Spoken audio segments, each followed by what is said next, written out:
আমি আনন্দে থাকবো না দুঃখে থাকবো এটা আমার চারপাশের উপর নির্ভর করে না, এটা আমার উপর নির্ভর করে, এটা আমার চয়েস। আমি কাঁদো কাঁদো মুখ করে থাকবো না হাসি হাসি মুখ করে থাকবো, এটা আমার চয়েস। আমি ঠিক করব আমি কেমন থাকবো, ঘটনা যাই ঘটুক তাতে আমি চনমনে এবং বেশ উত্তঙ্গ হয়ে থাকবো না আমি অবসাদগ্রস্ত হয়ে থাকবো, আমি একদম মানে ভাঙা ভাঙা ভাঙাচোর অবস্থায় থাকবো, এটা কিন্তু আমার চয়েস।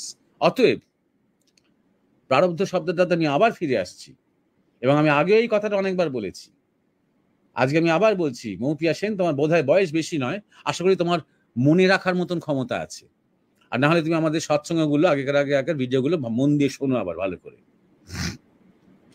শুধু আলগোছে প্রশ্ন শুনে দিও না। সেটা হচ্ছে আমাদের জীবনে যখন কিছু ঘটে যে ঘটনার উপর আমার কোনো হাত নেই, যেমন আমার মা যিনি আমার গর্ভধারিণী, এটাতে আমার কোনো হাত নেই,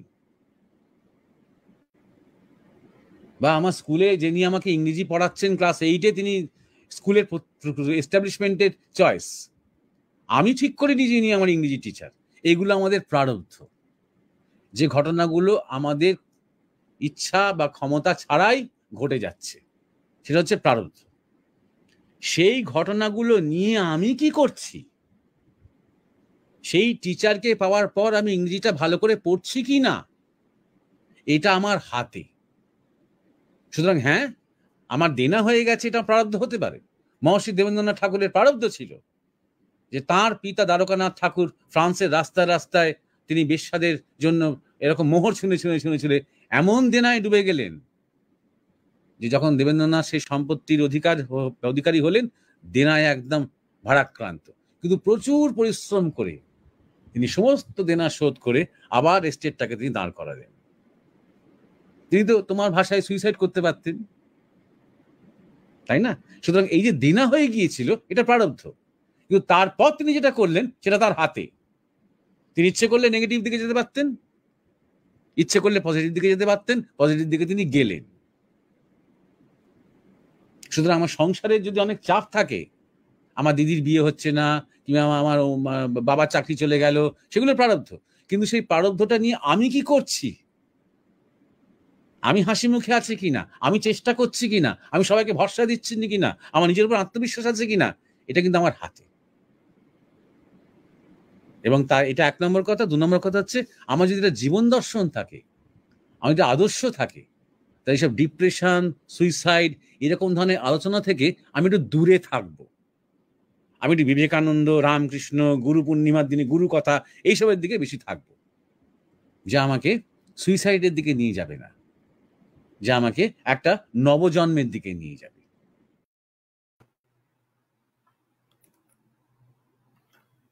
নমস্কার ও শুভ সন্ধ্যা সকলকে।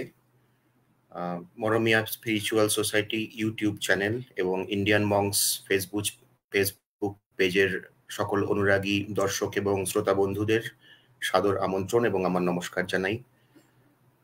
গুরু মহারাজ স্বামী পরমানন্দ এবং আমাদের পরম প্রিয় শ্রী জয়দীপ মহারাজকে আমার প্রণাম জানিয়ে আজকের অনুষ্ঠান শুরু করছি। আমাদের পরম শ্রদ্ধেয় শ্রী জয়দীপ মহারাজের বিদেশ যাত্রা এবং ইউরোপ থেকে ফেরার পর এটি আমাদের 3য় সৎসঙ্গের অনুষ্ঠান। স্বভাবতই আমরা সকলের সঙ্গে আমরাও মহারাজকে আমাদের মধ্যে পাওয়ার জন্য খুবই ব্যাকুল হয়ে অনেকদিন অপেক্ষা করেছিলাম। যাই হোক, সেই অপেক্ষার এখন অবসান হয়েছে। আমাদের পরমপ্রিয় মহারাজ এবং আমরা সকলেই প্রত্যেক রবিবার সন্ধেবেলায় এই লাইভ সৎসঙ্গের অনুষ্ঠানের মধ্যে দিয়ে চেষ্টা করছি সত্যের পথে হাঁটার, জীবনকে জানার, সত্যকে জানার এবং ধর্মকে জানার এবং বোধ করার আমাদের যে আকুতি, আমাদের যে ব্যাকুলতা, সেটাই আমাদের ধীরে ধীরে সত্যের পথ দেখায়, আমাদের একটু একটু করে সাহসীও করে তোলে। কারণ সত্যকে গ্রহণ করে নিজের মধ্যে সঞ্চারিত করতে গেলেও তার জন্য সৎসাহস প্রয়োজন। সকলকে আমরা অনুরোধ করি মহারাজের যে এই অক্লান্ত সৎ প্রয়াস মানুষকে জাগানোর জন্য, সত্যের পথে আলো দেখানোর জন্য, একে আমরা প্রণাম জানাই, কুর্নিশ জানাই। আশা করব সকলে এই সৎসঙ্গে আলোচিত বিষয়গুলি স্মরণ মনন করবেন, চর্চা করবেন, নিরন্তর আমরা যা করে থাকি। আরো একটি অনুরোধ সকলকে, সবাই এই চ্যানেলের যে কন্টেন্ট, এই চ্যানেলের যে সমস্ত ভিডিও প্রকাশিত হয় তাদের সেগুলোকে লাইক করুন, সকলের সঙ্গে সকলের কাছে ছড়িয়ে দিন, শেয়ার করুন সকলের সাথে, যাতে অসংখ্য মানুষ উপকৃত হন, এবং চ্যানেলটিকে সাবস্ক্রাইব করুন যাতে নোটিফিকেশন পান নতুন ভিডিওগুলির, যাতে সত্যের চর্চার এবং অন্বেষণের যেন কোনো গণ্ডি বা কাল্পনিক সীমারেখা আমাদের না থাকে। আজকের শীর্ষক বা শিরোনাম ভ্রমণ, পর্যটন, পরিব্রাজন। আমরা অনুষ্ঠানের সূচনা করি। আমি আজকের আমার সহ সঞ্চালক, আমাদের সকলের প্রিয় উমেশ দাকে ডেকে দিচ্ছি। শুভেচ্ছা জানাই সমক, তোমাকে নমস্কার, সকলে আমার প্রণাম নেবেন। সমক শুরু করেছে যে আমরা যে সৎসঙ্গ মহারাজের মুখ নিঃসৃত হয়ে পাচ্ছি, এবং সেইটা মহারাজ যেভাবে অক্লান্ত ভাবে পরিশ্রম করে ছড়িয়ে দিচ্ছেন, আমাদের কিছুটা দায়বদ্ধতা থেকে যায়, আমাদের কিছুটা দায়িত্ব থেকে যায় যে সেই সৎসঙ্গকে আমরা যেন একটু ছড়িয়ে দিতে পারি মানুষের মধ্যে।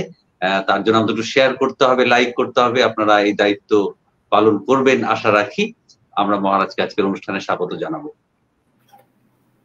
ধন্যবাদ উমেশ, ধন্যবাদ সমক তোমাদের উপস্থাপনার জন্য, এবং ইন্ডিয়ান মঙ্কস ফেসবুক পেজ এবং মরমিয়া স্পিরিচুয়াল সোসাইটি ইউটিউব চ্যানেলের যত দর্শক, শ্রোতা, জিজ্ঞাসু, আগ্রহী এবং উৎসুক যারা এতদিন ধরে আমাদের সাথে আছেন, সবাইকে আমার শুভেচ্ছা, প্রীতি ও ভালোবাসা জানাই।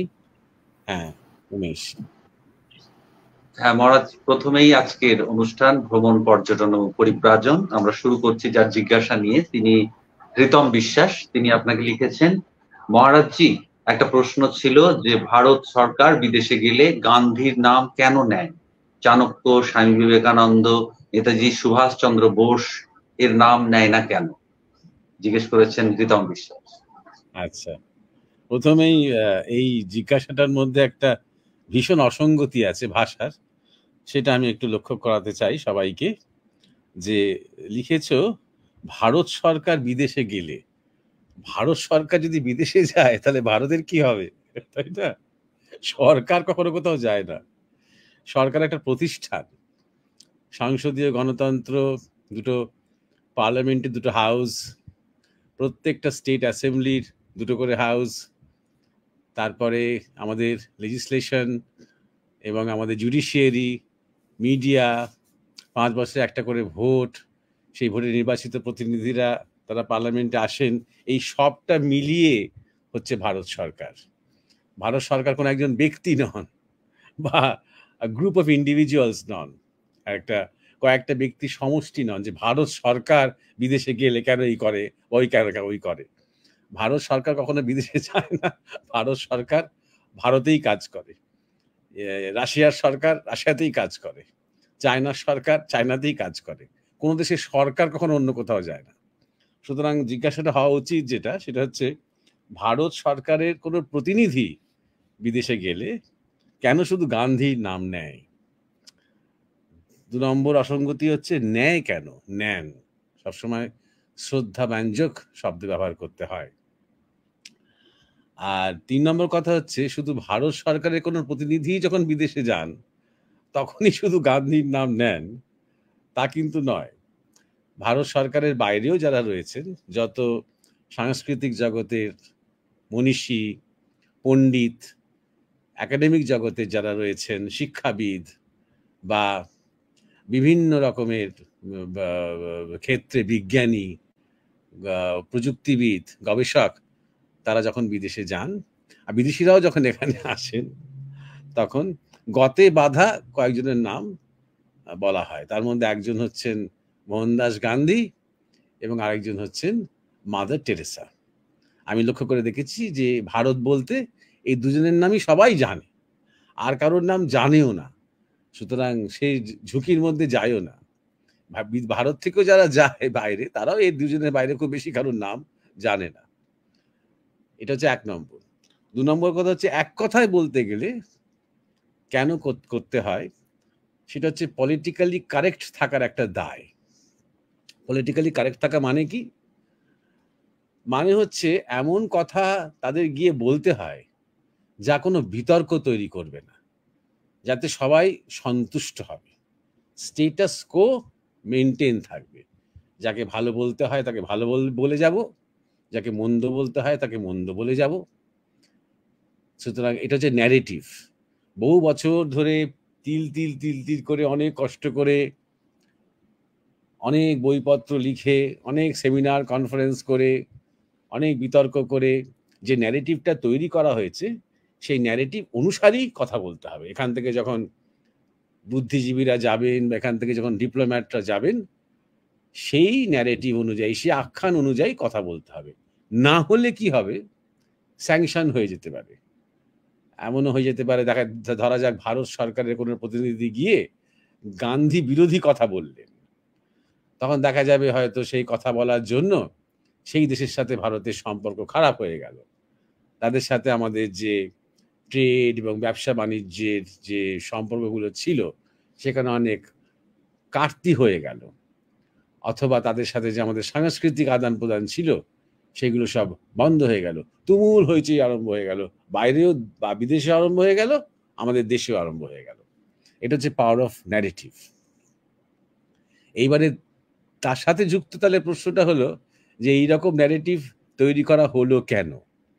মাদার টেরেসা এবং গান্ধী দুজনের ক্ষেত্রেই এটা কমন যে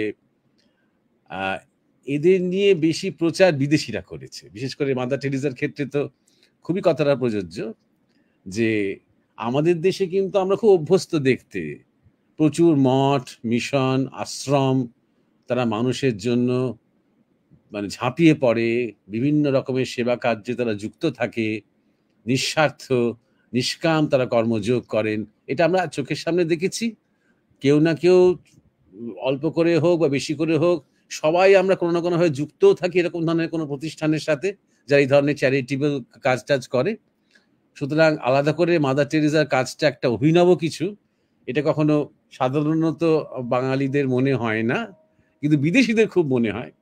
আর ওদের মনে হলে তখন আমাদেরও মনে হতে আরম্ভ করে সত্যি কি মহান বলে মনে হয়।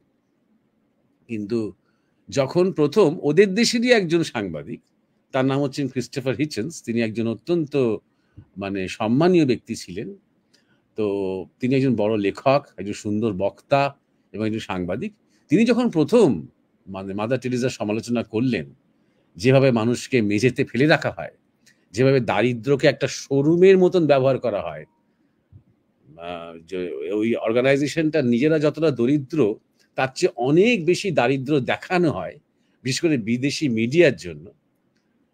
৩ নম্বর কথা, যেভাবে কনভার্ট করা হয়, যেভাবে মুমূর্ষু রুগীকে, কুষ্ঠ রুগীকে, অসহায় সমস্ত অনাথ ছোট ছোট বাচ্চাদেরকে যেভাবে ক্রিশ্চিয়ানিটিতে কনভার্ট করা হয়, তাদের কোনো মতামত, তাদের কোনো অনুমতি না নিয়ে, এবং সেই কনভার্সনের লিস্ট পাঠানো হয় যেখান থেকে ওদের ফান্ডিং হয় সেইখানে।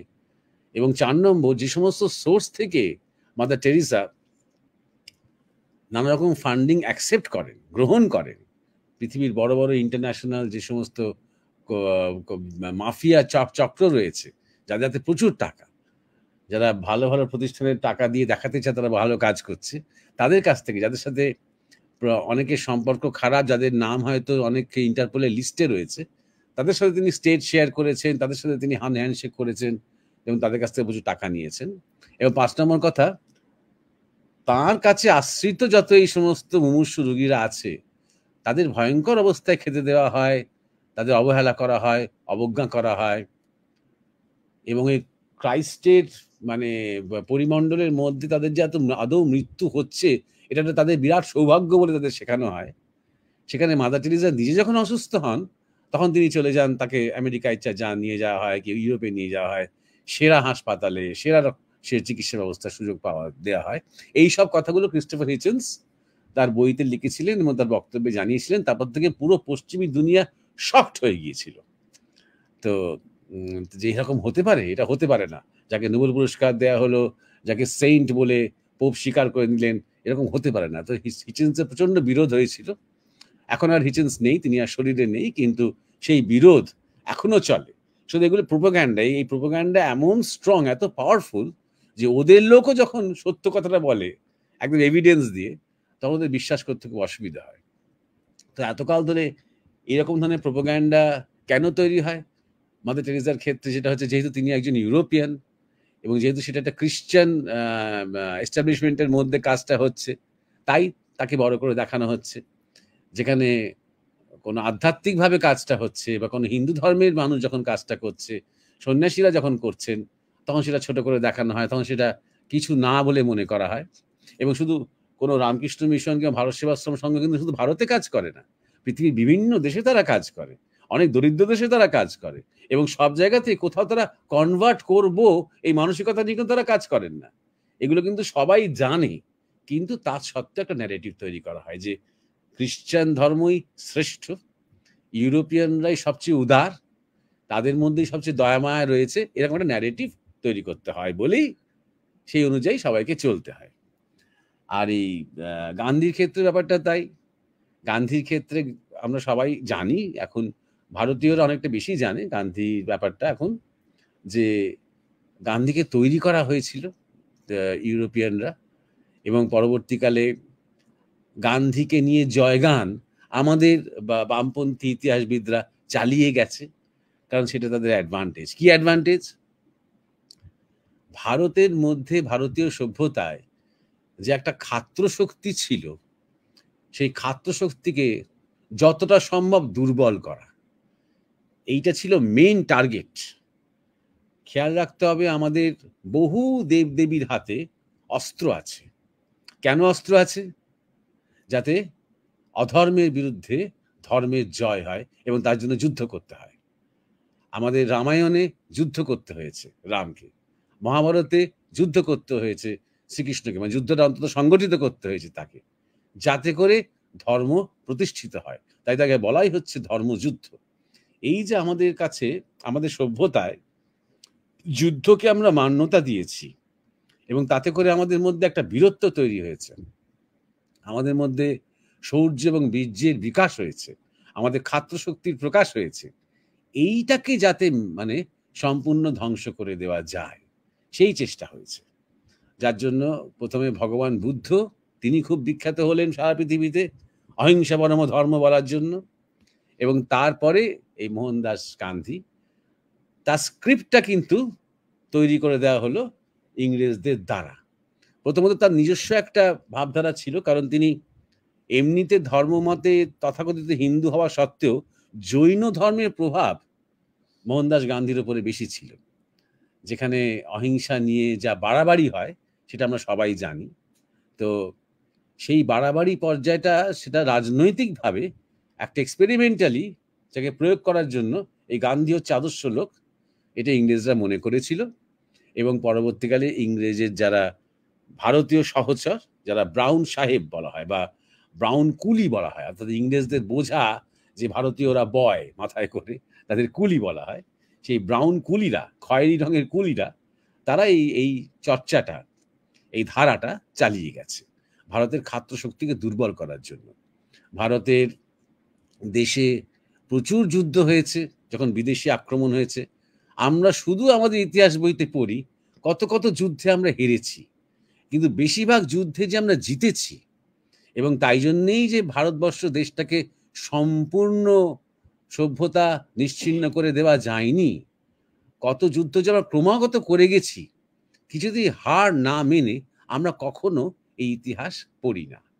তাই জন্য আমাদের স্বাধীনতা সংগ্রামের ক্ষেত্রেও আমরা যে আসলে প্রচুর লড়াই করেছি, সবাই করেনি কিন্তু অনেকে করেছেন, এবং আরো সেই লড়াইয়ের ভয়ই নেতাজি সুভাষচন্দ্র বসুর যে মৃত্যু হয়নি 45-এ, তিনি যে বেঁচে আছেন, তিনি যে আবার ফিরে আসতে পারেন, সেই ভয় যে ইংরেজ দেশ ছেড়ে তাড়াতাড়ি করে পালালো দেশটাকে ভাগ করে দিয়ে, এই কথাগুলো ওরা জানতো বলেই বারবার, না কোনো বিপ্লবের জন্য নয়, কোনো বীর্যের জন্য নয়, কোনো সাহসিকতার জন্য নয়, কোনো কারেজের জন্য নয়, কোনো খাদ্যশক্তির জন্য নয়, নির্বিষ অসহযোগ আন্দোলন করে, নির্বিষ অহিংসা আন্দোলন করে ভারতের স্বাধীনতা হয়েছে, এই গল্পটা ওরা তৈরি করেছে। এবং আমাদের সেই সময় মানে গান্ধীর যত অনুরাগী, অর্থাৎ ভারতীয় ন্যাশনাল কংগ্রেস, সেই গল্পটাকে ফলো করে করে করে করে করে এত বছর ধরে চালিয়ে গেছে, এখনো চালিয়ে যেতে হচ্ছে। এইবার রিতমের প্রশ্ন তোমার হয়তো আসতে পারে যে এখন তো আর জাতীয় কংগ্রেস নেই, এখন তো রাষ্ট্রবাদী পার্টি যারা দেশ চালায়, তো তাদের এখন তো আস্তে আস্তে তাদের তো ভাষা পাল্টানো উচিত। তারা তো বিদেশে গিয়ে চাণক্যের কথা বলা উচিত, বিবেকানন্দের কথা বলা উচিত, সুভাষচন্দ্র বসুর কথা বলা উচিত। এখন উচিত তো বটেই। প্রথমত যদি আমরা ভাবি হিন্দুত্ববাদী সংগঠনগুলোর সাথে মোহনদাস গান্ধীর সম্পর্ক একেবারেই ভালো ছিল না। ইনফ্যাক্ট গান্ধীর মৃত্যুর পরে RSS কে কয়েক বছরের জন্য ব্যান করে দিয়েছিলেন সর্দার প্যাটেল, তখন তিনি আমাদের হোম মিনিস্টার। পরবর্তীকালে যখন দেখা গেল যে RSS কোনোভাবে যুক্ত নয় তার মৃত্যুর সাথে, তখন সেই ব্যান তুলে নেওয়া হলো। তারপরে মনে করা হয়েছিল বোধহয় বীর সাভারকার এই মৃত্যুর জন্য দায়ী। তার পেছনে লেগে গিয়েছিল খুব, কারণ গান্ধীর সাথে সাভারকারের রাজনৈতিক মতবিরোধ ছিল। সাভারকারের কাছে নাথুরাম গডসে মাঝে মাঝে যেতেন। তো যাই হোক, যে কোনো কারণেই হোক, তাকেও খুব চেষ্টা করা হয়েছিল। অসুস্থ শরীরে তাকে বারবার কোর্টে হাজিরা দিতে হচ্ছিল সেই সময়। তো যাই হোক, সেই সাভারকারকেও ধরতে পারলো না, কারণ দেখলো যে সাভারকারও গান্ধী হত্যার সাথে যুক্ত নয়। সুতরাং ক্রমাগত এই হিন্দুত্ববাদীদের সাথে গান্ধীর যে একটা সম্পর্ক মানে ভালো নয়, সেটা প্রথম থেকেই আমরা জানি।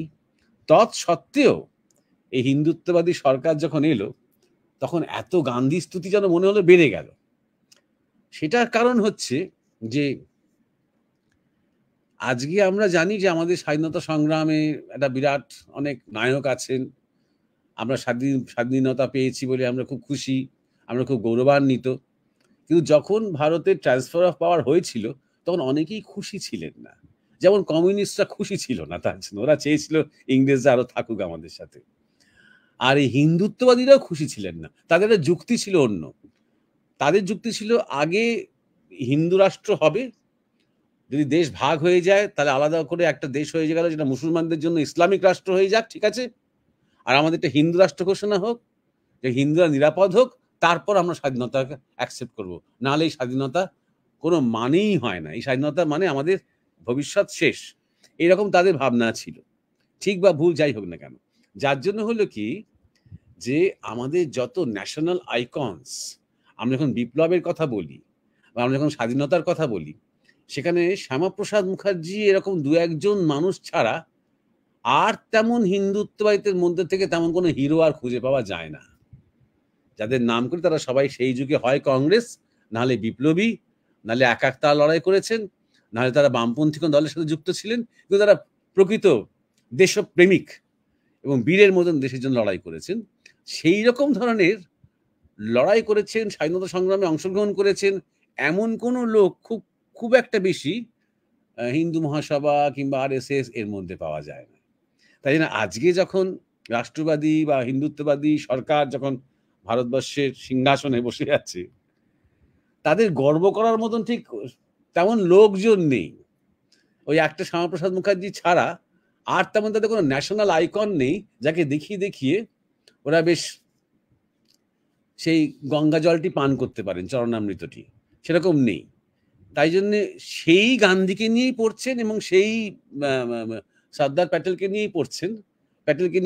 তার মধ্যে একটা স্বদেশ ভাবনা বা জাতীয়তাবাদ বা জাতীয়তাবোধ ছিল বলে। আর গান্ধী এবং সর্দার প্যাটেলের আরেকটা কমন ব্যাপার হচ্ছে দুজনেই গুজরাটের লোক। তা গুজরাটকে আমরা চিরকাল বণিক শ্রেণী বলে জানি, বৈশ্য শ্রেণী বলে জানি। তো সেখান থেকে গুজরাটের একটা ইমেজ পাল্টানোরও দরকার ছিল, যে গুজরাট থেকে অনেক ভালো কিছুও হয়েছে। তো এই কারণে এখনো তারা ন্যাশনাল বা ডোমেস্টিক লেভেলে তারা এখনো চালিয়ে যাচ্ছেন। আর আন্তর্জাতিক লেভেলে যদি কেউ বলতে যায় যে না, গান্ধী মধ্যে তেমন কোনো যোগ্যতা নেই, আমরা আমাদের বিবেকানন্দকে নিয়ে ভাবা উচিত, সুভাষচন্দ্র বসুকে নিয়ে ভাবা উচিত। গান্ধীকে নিয়ে যেমন একটা ন্যারেটিভ আছে, তিনি হচ্ছে অহিংসা এবং অসহযোগ আন্দোলন এবং অভিনব আন্দোলনের একটা প্রতীক, অভিনব, যা কখনো এক্সপেরিমেন্ট হয়নি। সারা পৃথিবী পূজা করে এটাকে, মানে ভারতের গান্ধী, কিন্তু পৃথিবীর কেউ এটাকে ফলো করে না। কেউ গান্ধীর নীতি নিয়ে কিন্তু প্রতিবাদ করে না। তাও যারা যে সমস্ত গত 100 বছরের মধ্যে যে সমস্ত প্রধান নেতারা গান্ধীর নামে তাদের আন্দোলন করেছেন, তার মধ্যে একজন হচ্ছেন মার্টিন লুথার কিং এবং আরেকজন হচ্ছে নেলসন ম্যান্ডেলা, আফ্রিকার করেছেন। তারা চেষ্টা করেছেন কিছুটা শান্তিপ্রিয় আন্দোলনের মাধ্যমে, গণতান্ত্রিক আন্দোলনের মাধ্যমে, অসহযোগিতার মাধ্যমে, সত্যাগ্রহ যে আইডিয়া তার মাধ্যমে কিছু আন্দোলন করার। দেখা গেছে যে এতে খুব একটা এখনকার যুগে অন্তত খুব বেশি সফল হয় না।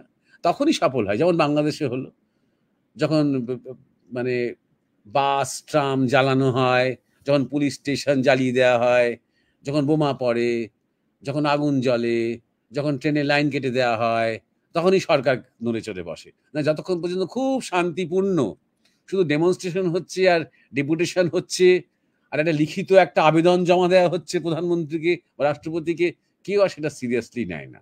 সুতরাং গান্ধী নামে চলে, কিন্তু গান্ধীর মেথডস গুলো এখন আর কেউ ফলো করে না।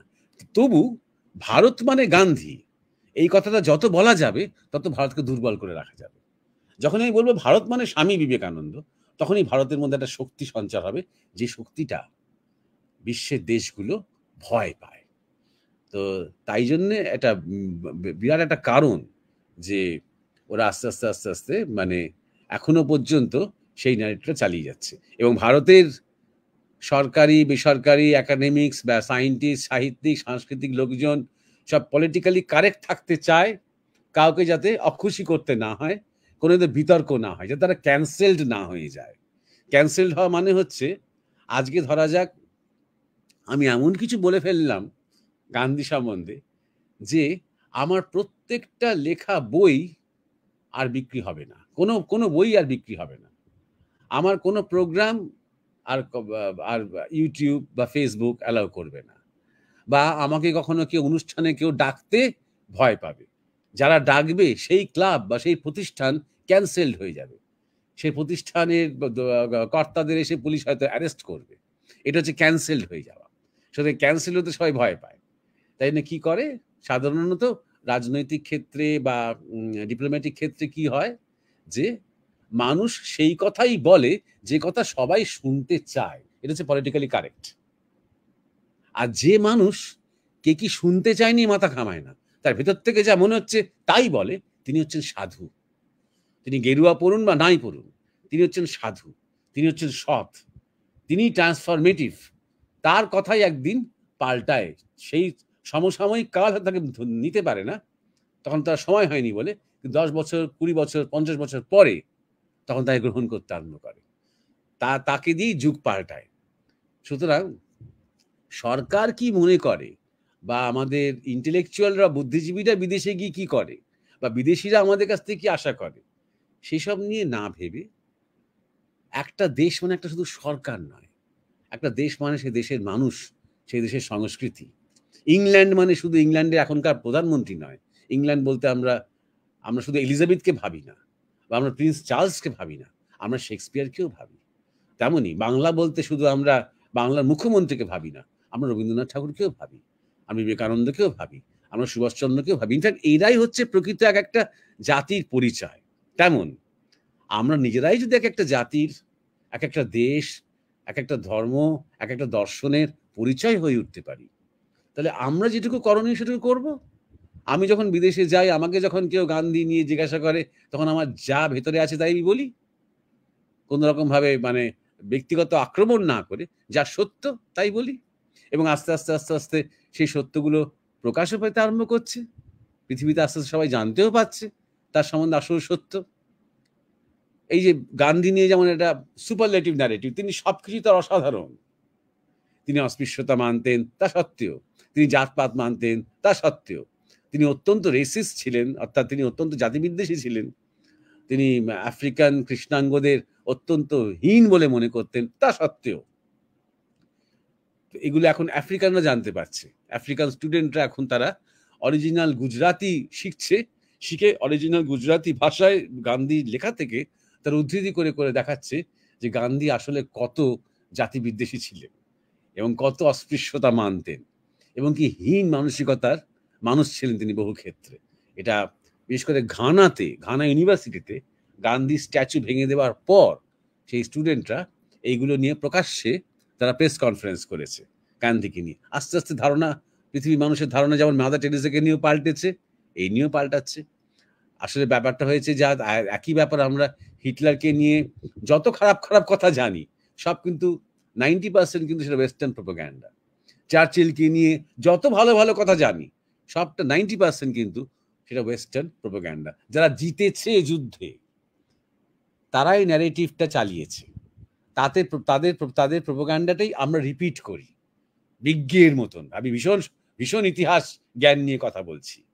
শুধু আমরা নিজেরাও ট্র্যাপড হয়ে থাকি, কারণ আমাদের মধ্যে একটা অন্তর্দৃষ্টি তৈরি হয় না। আমাদের মধ্যে নিজেরা একটু ভাববো, নিজেরা একটু গবেষণা করব, বিভিন্ন সোর্স পড়বো। সবাই যে বইগুলো পড়ছে সেগুলো পড়ে লাভ নেই, অন্য সোর্সগুলো দেখব। এইরকম ধরনের মানসিকতা, এই ধরনের খোঁজ আমাদের মধ্যে কাজ করে না। কিন্তু যাদের মধ্যে করছে আস্তে আস্তে আস্তে আস্তে তাদের মধ্যে ধীরে ধীরে ধীরে ধীরে সত্যটা তৈরি হচ্ছে। এই যে আজকে যে তুমি প্রশ্নটা করছো রিতম বিশ্বাস, কেন গান্ধীকে নিয়ে বলে, কেন বিবেকানন্দ, সুভাষচন্দ্র বসু, চাণক্যকে নিয়ে বলে না, এটা কিন্তু 20 বছর আগে হলে তুমি বলতে না। আজ তুমি বলছো কারণ আজকে তোমার কাছে একটু বেশি ইনফরমেশন আছে। গান্ধী সম্বন্ধেও আছে, চাণক্য সম্বন্ধেও আছে, বিবেকানন্দ এবং সুভাষচন্দ্র বসু সম্বন্ধেও আছে। সুতরাং আজকে যে বলছো, কারণ এই মানসিকতা পাল্টাচ্ছে আমাদের দেশের বহু মানুষের মধ্যেই, এই যে প্রশ্নগুলো উঠছে, এটাই হচ্ছে পরিবর্তনের লক্ষণ, যেগুলো আমরা দেখতে পাচ্ছি। ঠিক গান্ধীকে নিয়ে যেমন একটা প্রোপাগান্ডা আছে, তেমন সুভাষচন্দ্র বসুকে নিয়ে প্রোপাগান্ডা আছে। যেই মানে একটা ন্যারেটিভ আছে, যেই তুমি কোথাও গিয়ে বলতে যাবে আমাদের একজন ভালো নেতা হচ্ছেন বা নায়ক হচ্ছেন সুভাষচন্দ্র বসু, উনি তো ফ্যাসিস্ট, উনি তো হিটলারের সাথে হাত মিলিয়েছিলেন, উনি তো মুসলিনের সাথে বন্ধুত্ব করেছিলেন, উনি তো জাপানে, উনি তো সেই সময়কার একদম ওই অক্ষ শক্তির সাথে তার ওঠবস ছিল, তুই তো প্রচন্ড অমুক বিদ্বেষী ছিলেন, তমুক তমুক সাংঘাতিক।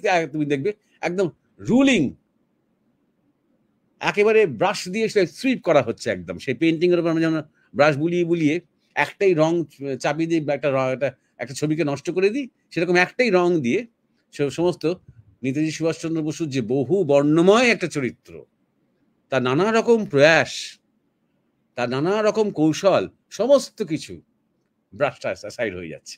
যেই তুমি বলবে স্বামী বিবেকানন্দকে নিয়ে কথা, উনি তো একজন হিন্দু সন্ন্যাসী, উনি তো হিন্দুত্ববাদী, উনি তো মাঝে মাঝে মুসলমানদের বিরুদ্ধে কথা বলেছেন, উনি তো রিলিজিয়াসলি টলারেন্ট নন। এরকম ধরনের কিছু প্রোপাগান্ডার কনস্ট্যান্টলি শিকার হবে। ঠিক যেমন গান্ধী মানেই উনার সব ভালো, তেমন এই লোকগুলো মানেই ওদের সব খারাপ, এটাও ইচ্ছা করে। এখনকার যারা এই ভালো খারাপ গুলো বলে তারা কিছু জানে না, কিন্তু যারা এই তৈরি করেছে ভালো খারাপের আখ্যানগুলো, তারা ইচ্ছা করে করেছে যে কয়েকটা 4টে লাইনে বিবেকানন্দকে শেষ করে দাও, 3টে লাইনে সুভাষচন্দ্র বসুকে শেষ করে দাও, আর 5টা লাইনে গান্ধীকে তোলো। এইভাবে তারা করেছে। তারা শুধু এই ভারতীয় নেতাদের নিয়ে করেছে তা নয়, নিজেদের নেতাদের নিয়েও করেছে। কাকে ভালো বলতে হবে, কাকে মন্দ বলতে হবে, কেন বলতে হবে, তাতে করে কারা দুর্বল থাকবে আর কারা সবল থাকবে, এটা তারা ঠিক করে দিয়েছে। তাই না ভারতবর্ষের সভ্যতাকে তারা ভয় পেয়েছে। আজকে কোনো বাঙালিকে দেখবে না একটা এরকম করে পাকানো গোঁপ, হ্যাঁ, গোপে এরকম তা দিয়ে বলছে যে আমি আমি ক্ষত্রিয়, বলবে না। দেখবে আমাদের মধ্যে থেকে সেই খাত্র অভিমানটাকেই নষ্ট করে দেওয়া হয়েছে। অথচ বাঙালিদের মধ্যেও কিন্তু এই খাত্র শক্তি বা খাত্র অভিমান একসময় কিন্তু প্রচন্ড ছিল, একটা তান্ত্রিক ভাব ছিল। আমি মা কালীর সন্তান, কিচ্ছু করতে পারবে না, আমি হাতে লাঠি নিয়ে দাঁড়াবে আর তার পেশি ফোলাবে, মুগুর ভাজবে, এরকম একটা মানসিকতা কিন্তু বাঙালিদের মধ্যেও ছিল। ভারতবর্ষের অন্যান্য প্রদেশের মধ্যেও আমাদের খাদ্যশক্তি নিয়ে আমাদের গর্ব ছিল। সেই গর্বের জায়গাটা আমাদের সম্পূর্ণ নষ্ট করে দেওয়া হয়েছে। এখন আমরা গর্ব করে বলি আমি এসসি, আমি এসটি। কেন বলি? কারণ তাদের সুযোগ বেশি, অপরচুনিটি বেশি। যারা এসসি এসটি নয় তারা সমীহের চোখে দেখে, ও বাবা তোর তো অনেক সুবিধে, সব দিক দিয়ে তুই চাকরিও পাবি, তুই পড়াশোনাও করতে পাবি, সুযোগও পাবি, ফ্রিতে অনেক কিছু পাবি, তো দারুণ সুবিধে রে। আচ্ছা তার যাক ভগবানের ইচ্ছায়, হ্যাঁ হ্যাঁ, গরিব এসসি এসটি ঘরে জন্মে, সোনার চা সোনার টুকরো। অর্থাৎ যে সময় যে ব্যাপারটা নিয়ে আমরা মান্যতা পাই, আমরা সেইটা নিয়ে গর্ব করি, আর খাদ্য শক্তি নিয়ে আমরা মান্যতা পাই না। যে কেউ যদি নিজের খাদ্য পরিচয় দেয়, তাকে বলবে ছি ছি ছি ছি, এ তো ডাকাবুকো, এ তো জঙ্গিদের মতন কথা বলছো তুমি, এটা তো হিন্দু ধর্মে মানায় না। হিন্দু ধর্ম তো ভীষণ অহিংসা, ভীষণ শান্তি, ভীষণ প্রেম, ভীষণ বিনয়, ভীষণ নিরামিষ, তাই না?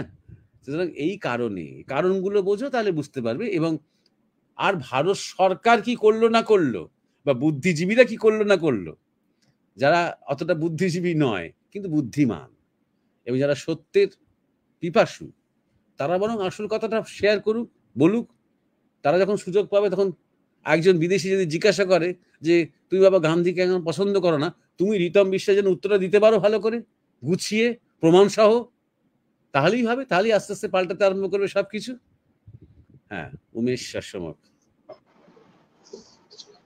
হ্যাঁ মহারাজ, রিতম বিশ্বাসের যে জিজ্ঞাসা তার পরিপ্রেক্ষিতে আপনি যে আলোচনা করলেন আমাদের সত্যি চোখ খুলে দেওয়ার মতো, যে আমাদের আসলে যে ন্যারেটিভ তৈরি করা হয়েছে এবং ন্যারেটিভের মধ্য দিয়েই আমাদের খাদ্য শক্তিকে দুর্বল করে রাখা হয়েছে, এবং সেই যে চক্রান্ত চলছে সেইটা পুনরায় উচ্চারিত হলো আপনার মুখ দিয়ে। আপনি প্রথমেই রিতম বিশ্বাসকে একটু ভাষা নিয়ে সচেতন হতে বলেছেন, যে আমরা যেন জিজ্ঞাসার সময় ভাষায় অসঙ্গতি না করি। ভারত সরকার বিদেশে যায় না, তার প্রতিনিধি যায়, এবং কেন গান্ধীর নাম নেয় না বলে যেন নেন বলেন, মানে তার প্রতি সম্মান শ্রদ্ধা যেন আমরা আমাদের ভাষা আমাদের শিখিয়েছে সেটা আমরা প্রতি ক্ষেত্রে দেখাতে পারি, সেটা আপনি জানিয়েছেন আমাদের।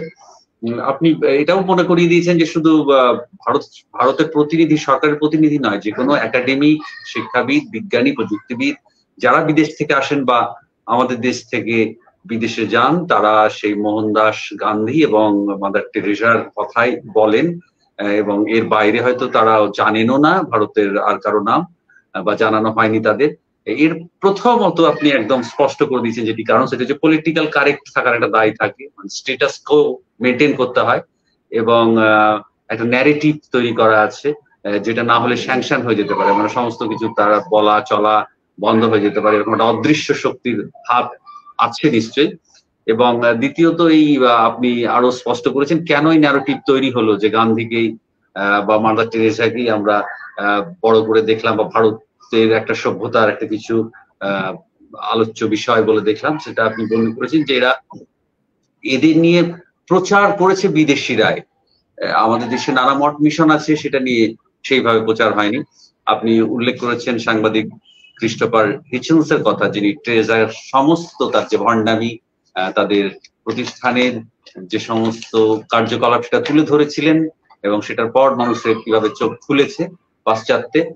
এবং এটা একটা ন্যারেটিভ, এবং যেখানে দেখানো হয় সমাজসেবাকে বড় করে সমাজসেবাকে বড় করে দেখায়, যেখানে খ্রিস্টান ধর্ম শ্রেষ্ঠ এবং খ্রিস্টান ধর্মের মধ্যেই সেই পরোপকারের বৃত্তি আছে, এটা প্রমাণ করার চেষ্টা করে। যেখানে আধ্যাত্মিক যে সংগঠন, ভারতের যে সংগঠনগুলো আপনি নাম করেছেন, সেই সব আধ্যাত্মিক সংগঠন তাদেরকে একটু চাপা দিয়েই রাখা হয়। গান্ধী আপনি আবার বলেছেন যে তৈরি করা একটা চরিত্র, গান্ধীকে তৈরি করেন ইউরোপীয়রা, এবং বামপন্থী ইতিহাসবিদরা চিরকাল গান্ধীর হয়ে প্রচার চালিয়ে গিয়েছেন। এখানে যে তাদের পিছনে যে ষড়যন্ত্র কাজ করেছে সেটা হচ্ছে ভারতীয় সভ্যতার যে খাদ্য শক্তি তাকে দুর্বল করা। আমাদের ভারতীয় যে শাস্ত্র, যে পুরাণ, যে মহাকাব্য, সেখানে আমরা দেখেছি দেবদেবীদের হাতে নানা অস্ত্র রয়েছে, এবং সেটা অধর্মের বিরুদ্ধে ধর্মের জয় ঘোষণার জন্য বা যুদ্ধের জন্য। তবু আমাদেরকে দুর্বল করে রাখার জন্য এই রকম ন্যারেটিভ চালিয়ে যাওয়া হয়েছে। ইংরেজদের দ্বারা তৈরি করা যে স্ক্রিপ্ট, সেটারই একটি চরিত্র হয়েছেন, এবং তার মধ্যে গান্ধীর মধ্যে জৈন ধর্মের প্রভাব ছিল, এটাও আপনি বলেছেন, এবং দারুণ শব্দ উল্লেখ করেছেন। মানে এরা হচ্ছে সেই ব্রাউন কুলি, যারা সেই পাশ্চাত্যের যে মতাদর্শ সেটাকে আমাদের সামনে তুলে ধরেছেন। এবং আপনি ইতিহাসের আরেকটা জিনিস স্মরণ করেছেন, যে আমরা এমনভাবে ইতিহাসটা আমাদের বর্ণনা করা হয়েছে যে আমরা সব যুদ্ধে হেরেছি তা নয়, আমরা বহু যুদ্ধে হেরেছি বলে আজকে ভারতীয় সভ্যতা টিকে আছে। আপনি বলেছেন যে এখন সরকার, হ্যাঁ জিতেছি, আমি একটু ভুল বললাম। আর এখন আপনি রিতম বিশ্বাসকে মনে করি আর দিয়েছেন আরেকটা কথা, যে এখন তো কংগ্রেস নেই, তাহলে এখন কেন এত গান্ধী স্তুতি করা হচ্ছে। আপনি এখানে বলেছেন একটা কথা, যে ট্রান্সফার অফ পাওয়ার যখন হলো, তখন কমিউনিস্টরা যেমন খুশি হননি, তেমনি হিন্দুত্ববাদী সংগঠন তারা খুশি হননি, কারণ হিন্দুত্ববাদী সংগঠনরা চেয়েছিলেন যে একটা হিন্দু রাষ্ট্র যখন পরিপূর্ণরূপে হবে তখন হবে, তাই তাদের তেমন কোনো স্বাধীনতায় বলার মতো আইকন ছিল না, শুধু শ্যামাপ্রসাদ ছাড়া। সুতরাং তাদের গান্ধী বা প্যাটেলকে নিয়ে কিছুটা চলতে হয় বা তাদের কথা বলতে হয়। সারা পৃথিবীতে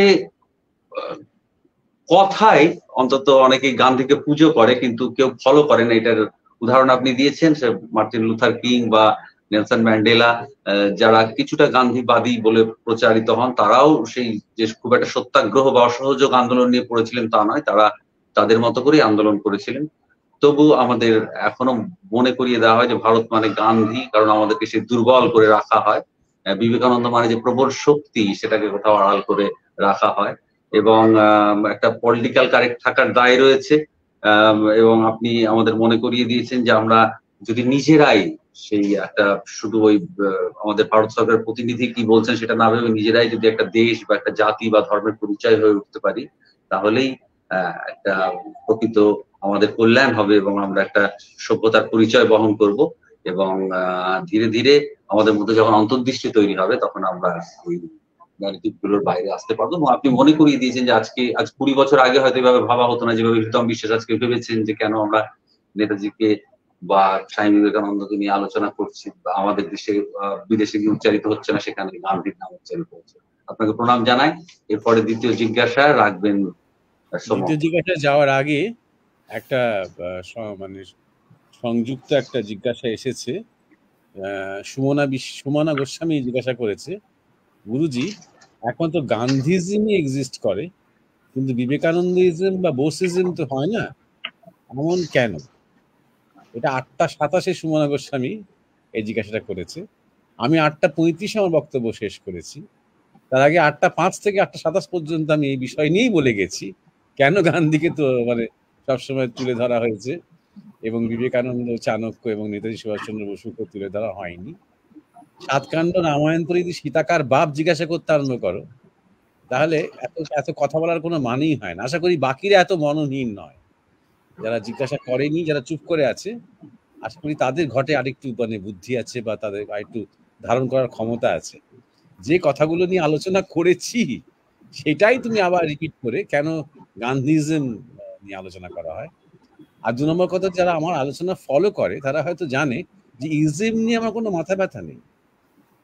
ইজম বরং ভীষণ ক্ষতি করেছে আমাদের দেশে। আর গান্ধীইজম বলে কিছু আমাদের দেশে খুব একটা উচ্চারিত হয় বলে আমার মনে হয় না, হলেও তাদের কিছু ভালো কিছু হবে না। তো এবং ভগবানের অনেক কৃপা যে বিবেকানন্দিজম বলে কিছু নেই এবং বোসিজম বলেও কিছু নেই। চেষ্টা একবার হয়েছিল রামকৃষ্ণ আইট, রামকৃষ্ণইজম, হিন্দু ধর্মের বাইরে, এরকম একটা মামলা মোকদ্দমা উঠেছিল অনেক বেশ কিছু বছর আগে। সেটা হারতে হয়েছে সেই প্রতিষ্ঠানকে সেই মামলায়। এটা যে হিন্দু ধর্মের বাইরে নয়, সেটা প্রধান বিচারপতি সন্ন্যাসীদের বুঝিয়েছে। এটা দুর্ভাগ্য এবং লজ্জার কথা। যখনই ইজম হবে তখনই মারপিট আরম্ভ হয়ে যাবে, তখন সে ইজমের দাসত্ব করতে আরম্ভ করবে। তখন সুমনা গোস্বামী তুমি তখন বিবেকানন্দিস্ট হয়ে গেলে, আর একজন তখন আবার বসিস্ট হয়ে গেল, হ্যাঁ, এবং তাও আরেকজন আবার গান্ধীস্টকে তখন মারতে যাবে। তখন তুমি সেখানে, তিনি হয়তো একটা অর্ধউলঙ্গ হয়ে কোথাও অনুসরণ করছেন, তাকে তুমি মারতে যাবে, তাই না? সুতরাং আশা করছি যে এই ইজমের পাল্লায় যেন আর আমরা না পড়ি। এই কদিন আগে আমরা দেখলাম অলিম্পিকের ওপেনিং এ এই ট্রান্সজেন্ডারিজমের কি সাংঘাতিক একটা খেলা হলো, লাস্ট সাপার এবং ইত্যাদির নামে। তো জানো, আর নতুন করে আর ইজমের পাল্লায় আমাদের দেশ এবং আমাদের সভ্যতা, আমাদের সংস্কৃতি যেন না পড়ে। ইজম এগুলো আমদানি করা বাইরে থেকে, এগুলো কোনোটা আমাদের বেদান্তবাদ, অদ্বৈতবাদ এইসব আমরা ব্যবহার করি, কিন্তু এগুলো আমাদের ছিল না। এই বাদ বাদ বাদ বাদ বলা, প্রতিটি কথায় কথায় ইজম ঢোকানো, এগুলো বিদেশিদের কাছ থেকে আমরা শিখে আমাদের মধ্যে নানা রকম গোষ্ঠী এবং দল তৈরি হয়ে গেছে, যে ও অমুকিজম, ও ফেমিনিজম, সে হিউম্যানিজম, সে ক্যাপিটালিস্ট, এও কমিউনিস্ট, এই সোশ্যালিস্ট। এই করে করে করে করে আমরা ছত্রভঙ্গ করে দিয়েছি নিজেদেরকে এবং টুকরো টুকরো করেছি। ভগবানের কৃপা হোক, হ্যাঁ, যেন আর এই ইজমের চক্করে অন্তত বিবেকানন্দ, সুভাষচন্দ্র বসুর নাম নিয়ে যেন না আর আসে। হ্যাঁ, সময়। হ্যাঁ মহারাজ। পরের জিজ্ঞাসু নূপুর ভট্টাচার্য জিজ্ঞাসা করেছেন, তুলসীর মালা পড়লে কি নিরামিষ আহার গ্রহণ করতে হয়? আবার অন্য দিক দিয়ে দেখলে আমরা যে শস্য কাটি তারও তো প্রাণহানি হচ্ছে, সেক্ষেত্রে কি করণীয়? মহারাজ, নূপুর ভট্টাচার্যের জিজ্ঞাসা। হ্যাঁ, নূপুর ভট্টাচার্যের জিজ্ঞাসার প্রসঙ্গে বলি, আর তুলসীর মালা সাধারণত যখন মানুষ পড়ে, সেই তুলসীর অনেক গুণ। তুলসীর প্রধান গুণ হচ্ছে যে তুলসী সবকিছু খুব ভালো অক্সিডাইজ করতে পারে, অর্থাৎ বাতাস থেকে শুদ্ধ অক্সিজেন টানতে পারে বেশি, এবং সেটা সে যাকে ছুঁয়ে আছে তার মধ্যে সে সেটা ছড়িয়ে দিতে পারে সেই অক্সিজেনকে। কণ্ঠের পক্ষেও খুব ভালো, গলার পক্ষেও খুব ভালো। তুলসীর অনেক গুণ আছে। তো যাই হোক, সুতরাং সেই তুলসীর মধ্যে একটা সাত্ত্বিক কিছু উপাদান রয়েছে বলে তুলসী যখন তুলসী মালা যখন কেউ ধারণ করে তখন খুব বেশি আমিষ আহার না করাই ভালো। ২ নম্বর কথা হচ্ছে, আমিষ নিরামিষ বলতে আমরা এখন সাধারণত ধরেই নিই যে আমিষ মানে হচ্ছে প্রাণীজ খাদ্য, আর নিরামিষ মানে হচ্ছে উদ্ভিদ বা ভেষজ খাদ্য। তা কিন্তু নয়। শাস্ত্র মতে বলছে যে যা কিছু অম্ল প্রধান তাই আমিষ, আর যা কিছু অম্ল প্রধান নয়, ক্ষার প্রধান, তাই হচ্ছে নিরামিষ। সুতরাং যখনই এমন কিছু খাদ্য আমি গ্রহণ করব যা আমার শরীরের মধ্যে অতিরিক্ত ইউরিক অ্যাসিড ও বিভিন্ন রকম অ্যাসিড বাড়িয়ে দেয়, সেটা আমিষ। আর যা কিছু কমিয়ে দেয়, তাকে অনেক বেশি হালকা করে দিতে পারে, তা হচ্ছে নিরামিষ। শাস্ত্র এইভাবে ব্যাখ্যা করছে। অতএব আমি যদি মনে করি যে তুলসী মালা পড়লাম বলে আমি হালকা করে পাতলা মাছের ঝোল খেতে পারবো না, কিন্তু আমি ভীষণ রিচ করে মানে আলু এবং পনির দিয়ে একটা রগরগে তরকারি করতে পারবো, তাহলে ভুল ভাববো, তাহলে অত্যন্ত ভুল ভাববো। সুতরাং আমিষ নিরামিষ নিয়ে প্রথমে এই কথাটা মনে রাখতে হবে। ২ নম্বর কথাটা যেটা জিজ্ঞাসা করেছে, আবার অন্য দিক দিয়ে দেখলে আমরা যে শস্য কাটি তারও তো প্রাণহানি হচ্ছে। সেক্ষেত্রে কি করণীয়? একটা জিনিসই করণীয়, খাওয়া বন্ধ করে দাও। আমি মোটামুটি মানে কিছুদিন আগে পর্যন্ত ভাবতাম যে এই খাদ্য নিয়ে বা খাদ্য বিজ্ঞান নিয়ে, আমিষ এবং নিরামিষ নিয়ে যথেষ্ট বলেছি, অনেক লিখিয়েছি, অনেক বলেওছি। আশা করি আর এটা নিয়ে কথা বলতে হবে না, কারণ সবাই মোটামুটি যারা আমাদের নিয়মিত দর্শক তারা মোটামুটি জানে এটা নিয়ে এখানে কি আলোচনা হয়। তা এখন আমি ধরেই নিয়েছি যে প্রত্যেকটা এপিসোডে একটা করে খাওয়া নিয়ে প্রশ্ন থাকবে। এটা বোধ বাঙালি বলেই আরো বেশি হয়। বাঙালি খাওয়া ছাড়া থাকতে পারে না। ভগবান ছাড়া থাকা যায়, কিন্তু খাওয়া ছাড়া থাকতে পারে না। সুতরাং যখন এটা নিয়ে খুব ব্যস্ত হয়ে পড়েছো, তখন খাওয়া দাওয়া বন্ধ করে দাও। কেন পাওয়ারি বাবার মতন থাকো না, কি অসুবিধা আছে? শুধু বাতাস খেয়ে থাকো। কিন্তু বাতাস খেয়ে যদি কোনো একজন সাধু বেঁচে থাকে, তার মানে বাতাসের মধ্যে কিন্তু প্রাণতত্ত্ব রয়েছে। অর্থাৎ যে বাতাস তোমার শরীর গ্রহণ করছে, সেই বাতাস যখন তুমি নিচ্ছ, গ্রহণ করছো, হয়তো সেই বাতাসের মধ্যে অনেক প্রাণকে তুমি মেরে ফেলছো, কারণ সেটা তোমার প্রাণকে পুষ্ট করতে গিয়ে আত্মবলিদান দিচ্ছি। তখন কি হবে? সেও তো প্রাণী হত্যা। তাহলে আত্মহত্যা করলে বোধহয় সবচেয়ে ভালো হয়, ঝামেলা মিটে যায়। তখন কিছু খেতে হয় না, কিছু খেলেই তো প্রাণী হত্যা হয়ে যাচ্ছে, তাই না? বা তোমার ধরো জৈনদের মতন তুমি করতে পারো। সব জৈন নয়, কোনো কোনো জৈন ত্যাগীরা রয়েছে যারা এই যে মুখে তারা মাস্ক পরে থাকেন। কেন? যে তারা শ্বাস প্রশ্বাসের সাথে সাথে যাতে বীজাণু কীটাণু মৃত্যু না হয়। তারা যখন পথ দিয়ে হাঁটেন, খালি পায়ে হাঁটেন এবং তারা ঝাঁট দিতে দিতে হাঁটেন, একটু করে ঝাঁট দেন এবং হাঁটেন। সেভাবে হাঁটো, কারণ পায়ের তলায় যদি কোনো পোকা মারা যায়। তারপর তারা যখন খান, খুবই দেখে, খুব সাবধানে, এবং প্রত্যেকটা আলু কিংবা সবজি যখন তারা তুলছেন, সেই সবটা ভালো করে ধুয়ে দেখে নিচ্ছেন মাইনিউটলি, যে ওখানে কোনোখানে ছোট্ট ছোট্ট মানে কিছু কীট পতঙ্গ কিছু আছে কিনা, মাইক্রোবস কিছু আছে কিনা। সে ধুয়ে টুয়ে পরিষ্কার করে খাচ্ছেন, তাও একটা অপরাধ বোধ রয়ে যাচ্ছে, কিছু নিশ্চয়ই মেরে ফেলছি। তা সত্ত্বেও করে এক ধরনের আত্মহত্যার দিকেই তারা যান। তিল তিল তিল তিল তিল তিল করে তারা খাওয়া বন্ধ করে দেন। তো ২ দিন ৩ দিন খাওয়া বন্ধ, তারপর ৭ দিন ১০ দিন করতে করতে করতে করতে আস্তে আস্তে আস্তে আস্তে তারা এক মহান মৃত্যুর দিকে এগিয়ে যান। তা তুমি সেটা পালন করতে পারো যখন, কারণ তোমার যদি খেতে গিয়ে প্রত্যেকবার মনে হয় এই রে প্রাণী হত্যা করছি, এই রে পালং শাক প্রাণী, আহা কি করে খাবো, যদি মনে হয়, তাই সেটা না খাওয়াই ভালো। যেটা খেতে গিয়ে অত গ্লানি হচ্ছে, খাওয়ায় যদি আনন্দ না থাকে, খাওয়ায় যদি তৃপ্তি না থাকে, তাহলে সে খাওয়া রোগের কারণ হবে। সেটা আসল ব্যাপারটা হচ্ছে সাইকোলজিটা। সেটা হচ্ছে আসল ব্যাপার।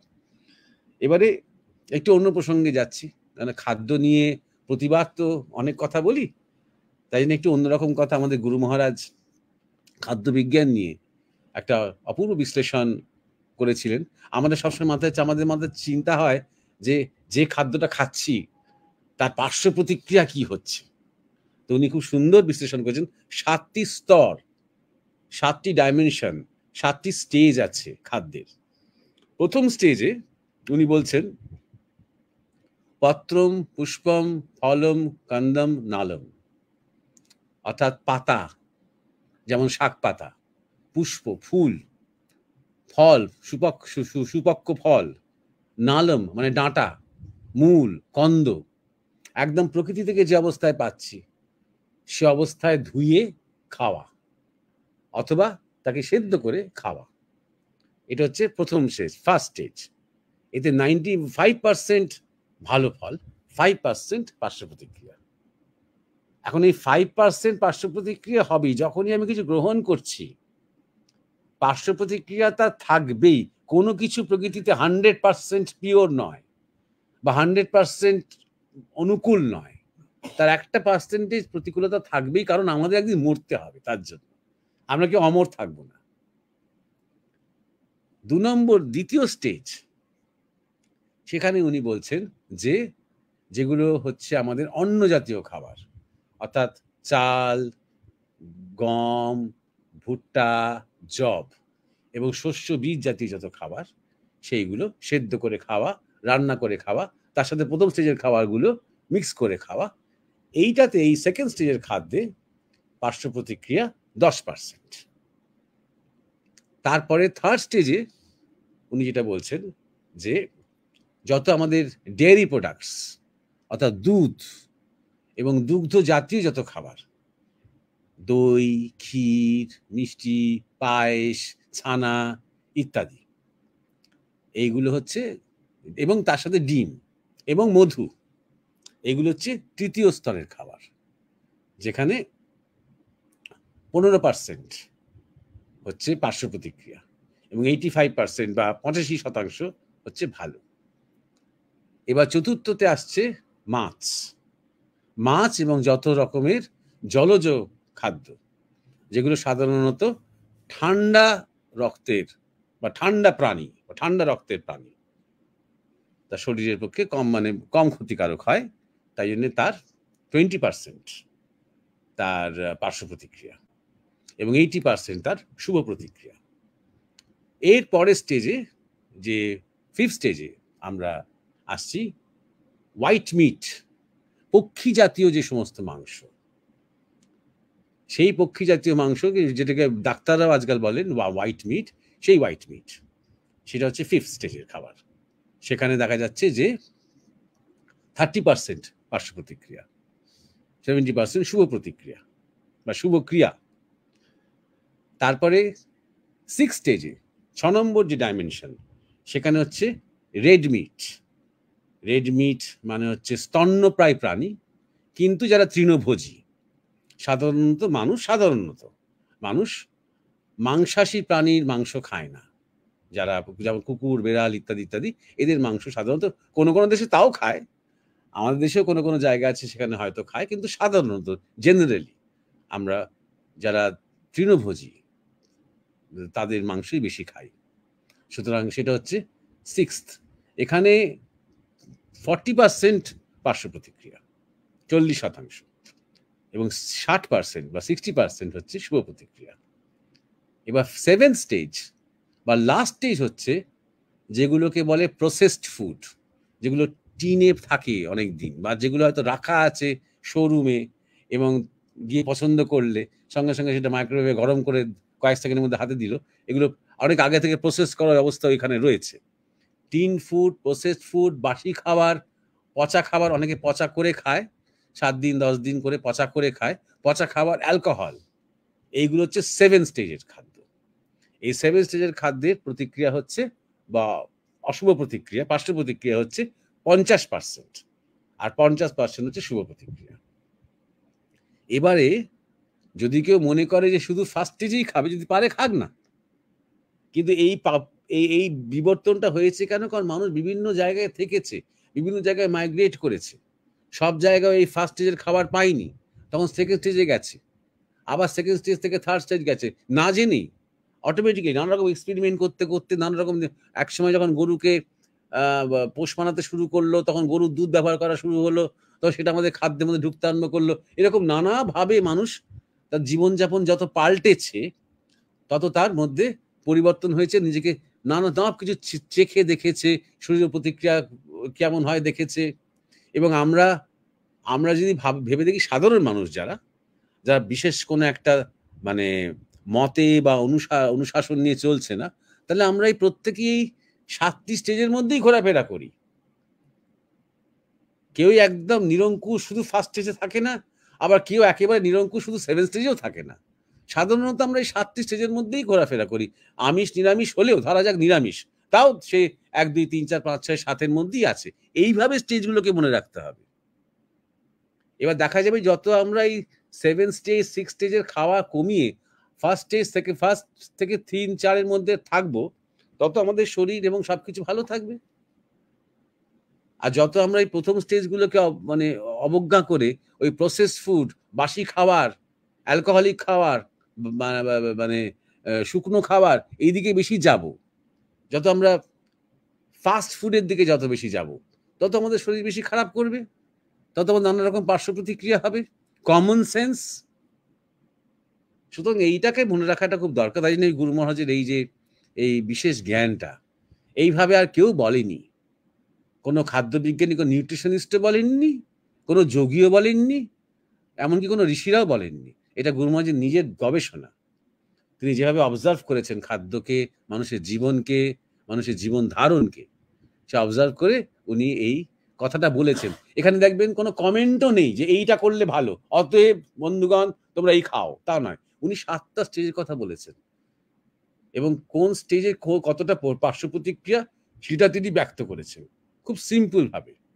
সুতরাং আমার মনে হয় এইটাকে মাথায় রেখে নিজের খাদ্য অভ্যাসটাকে গঠন করাটা ভালো। যা খেয়ে আমি সুস্থ থাকব, যা আমার সহজে হজম হয়, যাতে করে আমার শরীর তৃপ্ত হয় এবং আমার মনের যে রুচি, সেই রুচি এবং রসনারও যেখানে তৃপ্তি হয়। কারণ সেখানেও যদি কন্টিনিউয়াস একটা শাসন থাকে, তাহলে ধীরে ধীরে শরীর একটা বিদ্রোহ করতে আরম্ভ করে।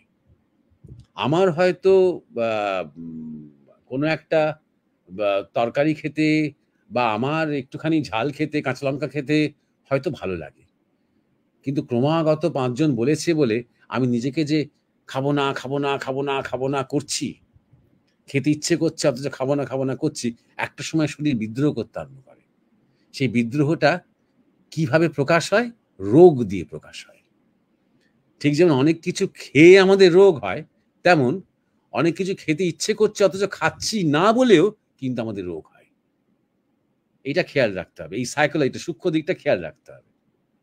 তাহলে খুব ব্যাপারটা এত জটিলের মধ্যে না গিয়ে খুব সিম্পল কিভাবে রাখা যায়, যেটা আমরা চেষ্টা করি রাখতে, যে যেদিন যা জুটছে সেদিনটাই মনে করা ভগবানের প্রসাদ। আজকে এটাই মা ভগবতীর, মা অন্নপূর্ণার আজকে এটাই প্রসাদ, এটাই আমার জন্য ধার্য হয়েছে। কৃতজ্ঞ চিত্তে ঈশ্বরকে স্মরণ করে, তাকে নিবেদন করে তার সেই ভোগ গ্রহণ করা, শরীরে মনে কোথাও কোনো রোগ থাকবে না। এবং মূল উদ্দেশ্য হচ্ছে শুধু নিরোগ হওয়া নয়, মূল উদ্দেশ্য হচ্ছে সাধনা করা। আমার এমন একটা শরীর হোক যে শরীর নিয়ে আমি সহজে ঈশ্বরকে ডাকতে পারবো, যে শরীর ঈশ্বরের মন্দির হয়ে উঠবে। এটা হচ্ছে আসল উদ্দেশ্য।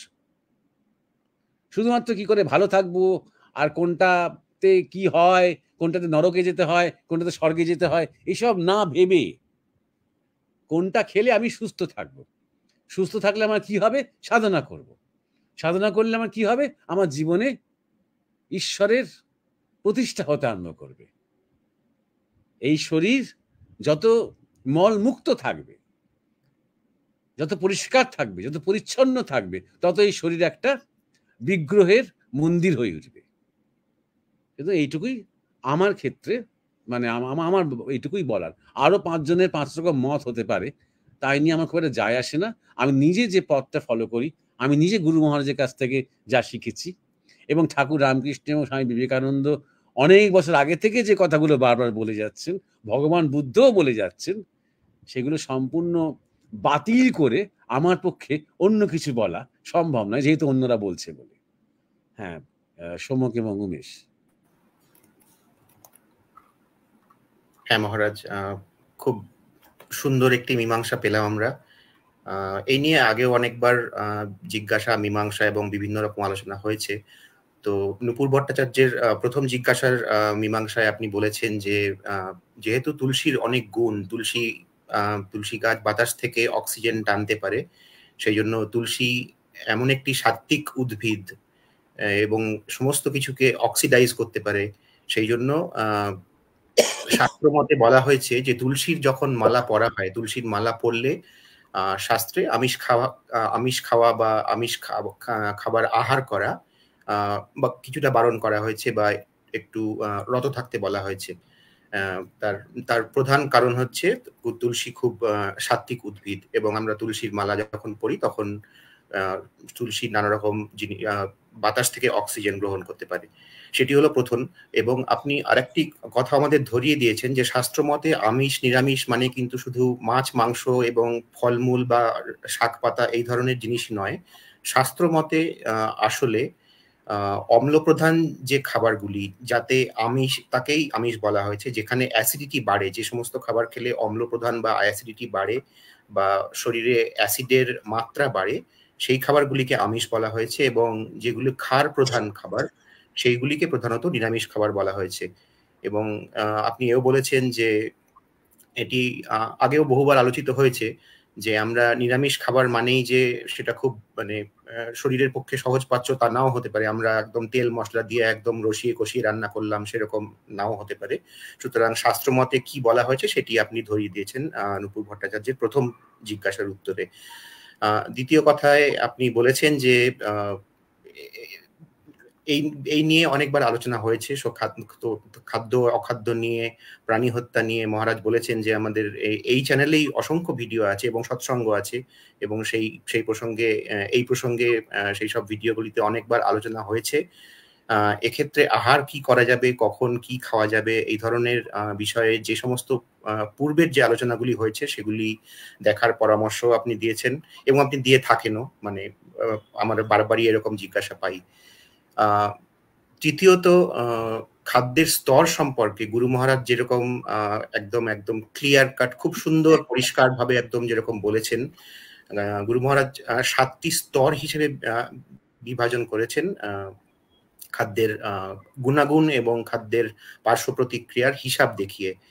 তো প্রথম যে স্টেজটা, ফার্স্ট যে স্টেজটা, সেটা হলো পত্রম পুষ্পম ফলম নালম মূলম। তো পাতা, ফুল, ফল, ডাঁটা, মূল, এই ধরনের যে খাবার, যেগুলো নিরামিষ খাবার বলে আমরা সচরাচর জেনে থাকি। পুরোটা রিপিট করতে হবে না সময়, পুরোটা রিপিট করতে হবে না, জাস্ট একটু ছুঁয়ে গেলেই হবে। 7টা স্তর বললেই হবে, সব কটা রিপিট করতে হবে না। আচ্ছা, তো 7টা স্তর এরকম আছে, তো 7টা স্টেজ আছে। তো এরকম প্রথম স্তরে এইগুলি আছে, এবং দ্বিতীয় স্তরে যেগুলি আছে সেগুলি হচ্ছে অন্ন, এই ধরনের খাবার যেগুলো আমরা সচরাচর খেয়ে থাকি। সেখানে 10% পার্শ্ব প্রতিক্রিয়া এবং 90% গুণ। তৃতীয় যে স্তরটি, সেখানে থাকে দই, ডিম, মধু, এই ধরনের খাবারগুলি। সেখানে 20% এবং 80% এরকম হচ্ছে শতাংশের হার পার্শ্ব প্রতিক্রিয়া এবং আসল গুণাগুণের। চতুর্থ স্তরে আসে হচ্ছে মাছ, তারপরে ঠান্ডা রক্তের প্রাণী যেগুলি আমরা খেয়ে থাকি সচরাচর, সেগুলি হচ্ছে 4th স্টেজ বা চতুর্থ স্তর। সেখানে 20% মোটামুটি থাকে হচ্ছে পার্শ্ব প্রতিক্রিয়া এবং 80% বা 80% থাকে হচ্ছে গুণাগুণ, খাদ্যের গুণাগুণ। পঞ্চম স্তরে, 5th স্টেজে থাকে হচ্ছে পক্ষী বা হোয়াইট মিট, যেগুলোকে আমরা বলে থাকি মুরগির মাংস বা পক্ষীর মাংস, যেগুলো আমরা আহার করে থাকি। সেখানে 30% এবং 70% হচ্ছে পার্শ্ব প্রতিক্রিয়া এবং খাদ্যের শুভ গুণাগুণের শতাংশের হার। ষষ্ঠ স্তর বা 6th স্টেজে হচ্ছে রেড মিট, কিন্তু যেগুলি স্তন্যপ্রায়ী প্রাণীর, আমরা রেড মিট খেয়ে থাকি, যেগুলো স্তন্যপ্রায়ী প্রাণী কিন্তু তৃণভোজী প্রাণীর যেগুলো খেয়ে থাকি মাংস, সেইগুলি হচ্ছে 40% হচ্ছে পার্শ্ব প্রতিক্রিয়া এবং 60% হচ্ছে শুভ গুণাগুণ খাদ্যের আমরা সেক্ষেত্রে পেয়ে থাকি। এবং সর্বশেষে 7th স্টেজ যেগুলো আমরা এখন খুব খেয়ে থাকি, সেগুলো হচ্ছে প্রসেসড ফুড এবং বাসি খাবার এবং অ্যালকোহল, এই জাতীয় অ্যালকোহল জাত বা এই দ্রব্যাদি সমস্ত খাবার, সেখানে 50-50%, 50% হচ্ছে খাদ্যের গুণাগুণ এবং 50% হচ্ছে প্রসেসড ফুড। তো খুব সংক্ষেপে জীবনযাপন এখন পাল্টেছে, তাই বদ্ধভাবে এই 7টি স্টেজের মধ্যে আমরা থাকতে পারি না এবং থাকা সম্ভবও হয় না। সুতরাং আমরা যত উপরের দিকে যাব শরীর আমরা থাকি 7টি স্টেজের বাইরে যেতে পারি না। হ্যাঁ হ্যাঁ 7টি স্টেজের বাইরে কেউ কখনো যেতে পারে না। হ্যাঁ স্টেজের মধ্যেই থাকি আমরা, বেশি 6-7-এর দিকে হয়তো বেশি থাকি, 1-2-3-এর মধ্যে থাকতে পারি না। হ্যাঁ, তো যত আমরা উপরের দিকে যাব তত শরীর ভালো থাকবে, পার্শ্ব প্রতিক্রিয়া কম থাকবে, আমরা খাবারের গুণটা পাবো, এবং যত 7 স্টেজ বা 7-7-7-এর দিকে যাব তত আমাদের শরীর খারাপ হবে, গুণাগুণ কম পাবো। এটা হচ্ছে খুব সহজ সত্য। এবং শরীরের তৃপ্তি, আপনিও বলেছেন, শরীরের তৃপ্তি, রসনা তৃপ্তি, মনের শান্তি এবং তৃপ্তি যাতে থাকে, এবং সব থেকে বেশি যেটা গুরুত্বপূর্ণ সেটা হচ্ছে নিজেকে দমন না করে আমরা যদি যা খেতে পাই বা আমাদের পেটে যা হয় তাই যদি খাই, তাহলে শরীর ভালো থাকে, আমরা খাদ্যের গুণাগুণ সঠিকভাবে গ্রহণ করতে পারি, এবং যা জুটছে আমাদের প্রতিদিন খাবার হিসেবে, তাই যদি আমরা ঈশ্বরকে নিবেদন করে, ঈশ্বরকে সমর্পণ করে আমরা খাই, তাহলে রোগ বালাই হয় না, এবং সব শেষে আমাদের মন এবং শরীর দুই সুস্থ থাকে। এবং সব থেকে বেশি গুরুত্বপূর্ণ যে দিকটা সেটা হলো শরীর এবং মন সুস্থ থাকলে এই খাবারগুলি গ্রহণ করলে আমাদের মন সাধনমুখী হয়, ঈশ্বরমুখী হয়। তো মহারাজ এই মোটামুটি আপনি বলেছেন। ধন্যবাদ সমক। মহারাজকে তৃতীয় জিজ্ঞাসা করেছেন পুনরায় নূপুর ভট্টাচার্য। তিনি মহারাজকে লিখেছেন, খুব কম সময়ে টোটাল আলাদা subject technology, management, entrepreneurship, communication skill রপ্ত করতে চাই। এর সাথে সম্পূর্ণ ভারত ভ্রমণ আর তন্ত্র সাধনা যুক্ত করে ফল পায় কি করে? লিখছেন নূপুর ভট্টাচার্য আপনাকে। হ্যাঁ, তার আগে এখানে একটা জিজ্ঞাসা আছে, ওই নর্ডিক বং জিজ্ঞাসা করেছে, ওই মহারাজ ডিম খাওয়া নাকি ভারতে ছিল না, কারণ ডিমকে ভ্রূণের গোত্রে ফেলা হয়েছে, তাই এই ব্যাপারে যদি কিছু বলেন। ছিল না, এখন আছে। ছিল না, এখন আছে। আমরা ডিমকে আমিষ বলে মনে করি, বিদেশে নিরামিষ বলে মনে করে। বিদেশে যারা খুব ভেগান ডায়েট পালন করে, যারা দুধও খায় না, কারণ সেটা একটা প্রাণীর মধ্যে থেকে আসছে, বাচ্চাকে বা বাছুরকে বঞ্চিত করে সেই দুধটা আমরা গ্রহণ করছি, দুধ খায় না, তারা কিন্তু ডিম খায়। আর ডিমটা খুবই নিরামিষের মধ্যে ওরা ফেলে, এবং 4-6টা করে ডিম খায় ওরা অনায়াসে। সুতরাং আগে ছিল না ভারতবর্ষে, সত্যি ডিম আগে ছিল না ভারতবর্ষে, আগে মুরগি খাওয়া ছিল না, এগুলো বিদেশের কালচার থেকে এসেছে আমাদের দেশে, এখন খাচ্ছে। এবার তোমার ইচ্ছে হলে খাও। আমি আবার বলছি যে শরীর বুঝে, দুটো দিক আছে। একটা হচ্ছে যে শুধুমাত্র জীবের লোভে খেও না, শরীর বুঝে, তার সাথে স্বাদের ব্যাপারটা রয়েছে অবশ্যই। 3 নম্বর হচ্ছে যে ভগবানকে নিবেদন করে খাও। ভ্রূণ ভাবতে গেলে তাহলে তো আবার একটা বাছুর ভাবতে গেলে, কিংবা একটা ছাগলের বাচ্চা ভাবতে গেলে, বা কচি পাটা ভাবতে গেলে, সবই তো তখন তোমার ভাবতে গেলে আর কিছুই খেতে পারবে না, তাই না? তখন আস্তে আস্তে আস্তে মন যত তোমার প্রেমিক হয়ে উঠবে, তত বাঁধাকপি ভাবতে গেলে, ঝিঙে ভাবতে গেলে, পটল ভাবতে গেলে তখন তোমার অসুবিধা হবে। তা মনে পড়ে যাবে বাঁধাকপিটা কেটে তুলে নেওয়া হচ্ছে, আরে হ্যাঁ, এরকম মনে হবে তোমার, তাই না? সুতরাং এখন তখন হয়তো গাছের ফল সেগুলো ছিঁড়ে খাওয়া যাবে না, সেদিন নিজে থেকে পরে অন্য কেউ না নেয়, তোমার যদি রাখা থাকে তখন সে তুমি খেতে পারবে। সেটাই বলছি যে আমার কথাগুলো তো এতদিন ধরে রোজ বলি, তো তাও তোমাদের মাথায় ঠিক সূক্ষ্ম দিকটা ঢোকে না। এখনো ওইটা কেন নিয়ে কিছু বলুন, আর সেইটা নিয়ে কিছু বলুন, এখন একই জায়গায় চলছে। আমি বলার চেষ্টা করছি, অত বিচার করো না। বিচার করার কে আমরা?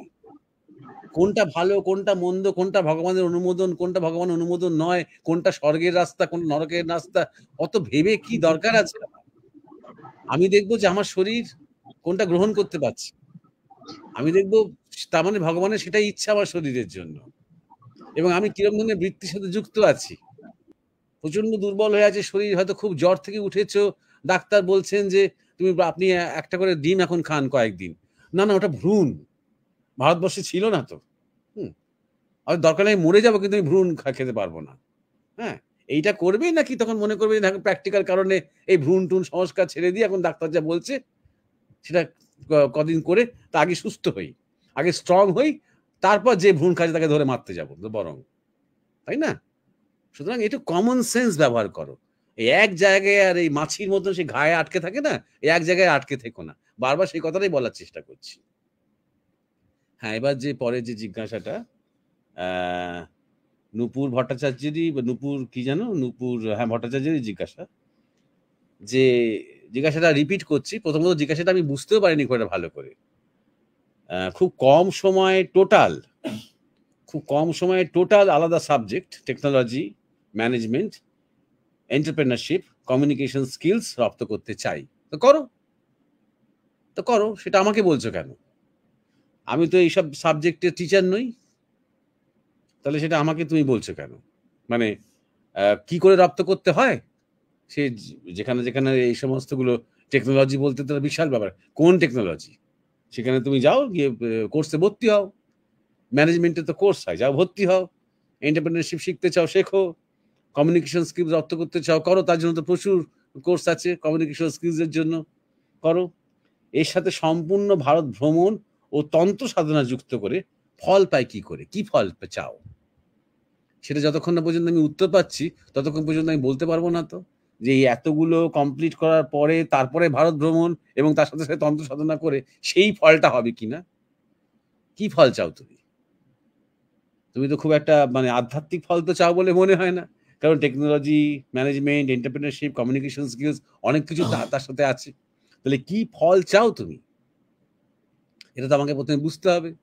আর ২ নম্বর কথা হচ্ছে, এই যে তন্ত্র সাধনা যুক্ত করে, তন্ত্র সাধনা বলতে তুমি কি বোঝো? অনেকেই দেখি তন্ত্র সাধনা সম্বন্ধে জানতে চায়। আবার এই যে আমার আজকে কমেন্টেও আছে, অনেকে ক্রিয়াযোগ সম্বন্ধে খুব জানতে চায়। আমাদের এই জিজ্ঞাসা লিস্টেও ক্রিয়াযোগ নিয়ে কথা আছে। কেন ক্রিয়াযোগ নিয়ে জানতে চাই জানো? কারণ শ্যামাচরণ লাহিড়ী মহাশয়ের বই পড়ে দেখেছে প্রচুর মিরাকেল ঘটেছে তার জীবনে। স্বামী যোগানন্দ পরমহংসের বই পড়ে দেখেছে প্রচুর মিরাকেল তার আত্মজীবনীতে, যোগী কথামৃততে। আমারও এরকম মিরাকেল চাই। আমার ভগবান চাই না, আমার ভক্তি চাই না, আমার কি ওইটা একটু মিরাকেল চাই। এই জন্যই ক্রিয়াযোগের প্রতি আগ্রহ। কিন্তু প্রকৃত যে আধ্যাত্মিক মানুষ, সে কিন্তু কখনো বলবে না আমি ক্রিয়াযোগ শিখতে চাই। সে বলবে আমি ঈশ্বরের পথে এগোতে চাই, তার জন্য যা যোগ করতে হয় আমি করব। আমাকে গুরু যা করতে বলবেন আমি করব। কর্মযোগ, ভক্তিযোগ, জ্ঞানযোগ, ধ্যানযোগ, রাজযোগ, ক্রিয়াযোগ, তন্ত্র, যেটা বলতে হয় করব। কারণ আমার পক্ষে কোনটা ভালো আমি তো জানি না। তা তুমি তন্ত্র বলতে কি বোঝো? যেমন ক্রিয়াযোগে মানুষের একটা আগ্রহ, মিরাকেল, তেমন তন্ত্রতে মানুষের একটা আগ্রহ, সেক্স। সেখানে মানুষ মনে করে, মানুষের ধারণা যে সেখানে কিছু বেশ অবাধ যৌনতার সুযোগ আছে, অথচ তাই নিয়ে কোনো অপরাধ বোধে ভুগতে হয় না, কোনো সামাজিক অনুশাসন সেখানে নেই।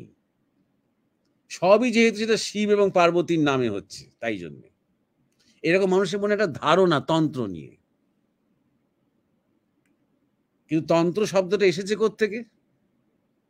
শব্দটা এসেছে তনু থেকে। তনু মানে কি? মানে হচ্ছে শরীর। তাহলে তন্ত্র বলতে কি মানে? শরীরের বিজ্ঞান। তাহলে আমি যখন কোনো কথা প্রসঙ্গে আজ্ঞাচক্রের কথা বলছি, আমি তন্ত্রের কথাই বলছি। আমি যখন অনাহত চক্রের কথা বলছি, বিশুদ্ধ চক্রের কথা বলছি, মূলাধারের কথা বলছি, সুষুম্না নাড়ী বলছি, কুলকুণ্ডলিনী বলছি, ষড়চক্র ভেদ বলছি, আমি তন্ত্রের কথাই বলছি। যতক্ষণ না পর্যন্ত আমি নারী এবং পুরুষ এবং পার্টনার এবং মৈথুনরত অবস্থার কথা বলছি, ততক্ষণ সেটা কারোর তন্ত্র বলে মনে হচ্ছে না। কিন্তু তন্ত্র মানে শুধুমাত্র সেক্স নয়, ১১২ রকমের তন্ত্রের সাধনা রয়েছে। তার মধ্যে পার্টনার নিয়ে সেক্সুয়াল ইন্টারকোর্সের মাধ্যমে সাধনা হয়তো ৪-৫ রকম রয়েছে। এই জন্য মানুষের তন্ত্রের প্রতি এত আগ্রহ। সমস্ত বাংলার পডকাস্ট গুলো তন্ত্রে একদম ৬ লাভ।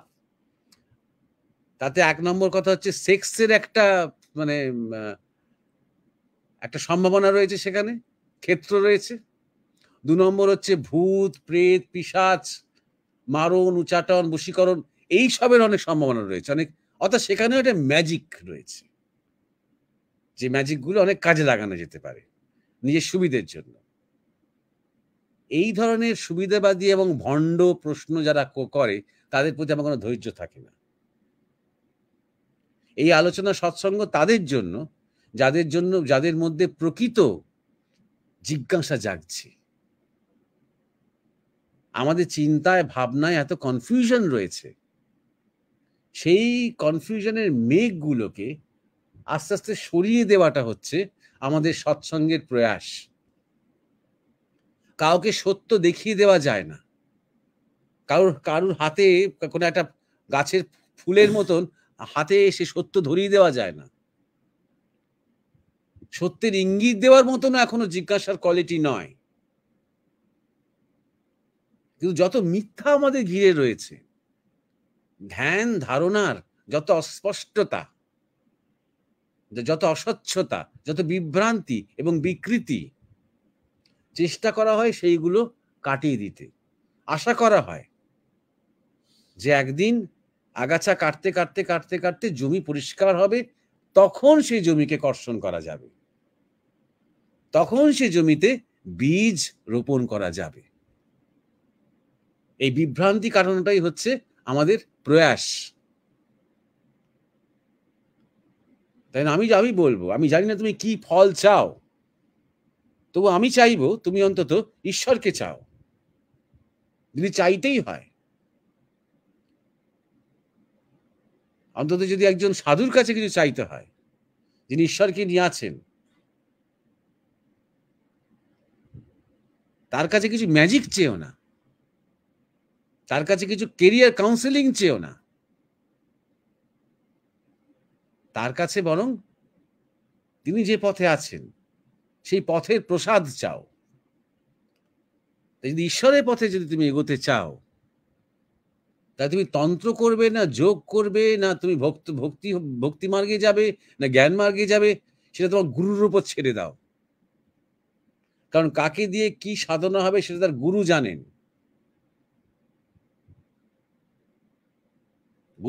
আমাদের গুরু মহারাজ স্বামী পরমানন্দ বলতেন যে তন্ত্র সাধনার পথ অতি পিচ্ছিল, সমূহ বিপদের সম্ভাবনা, যে কোনো সময় পা পিছলে যেতে পারে। তাই তন্ত্র সাধনার সময় গুরুকে সেখানে ফিজিক্যালি স্থূলে উপস্থিত থাকতে হয়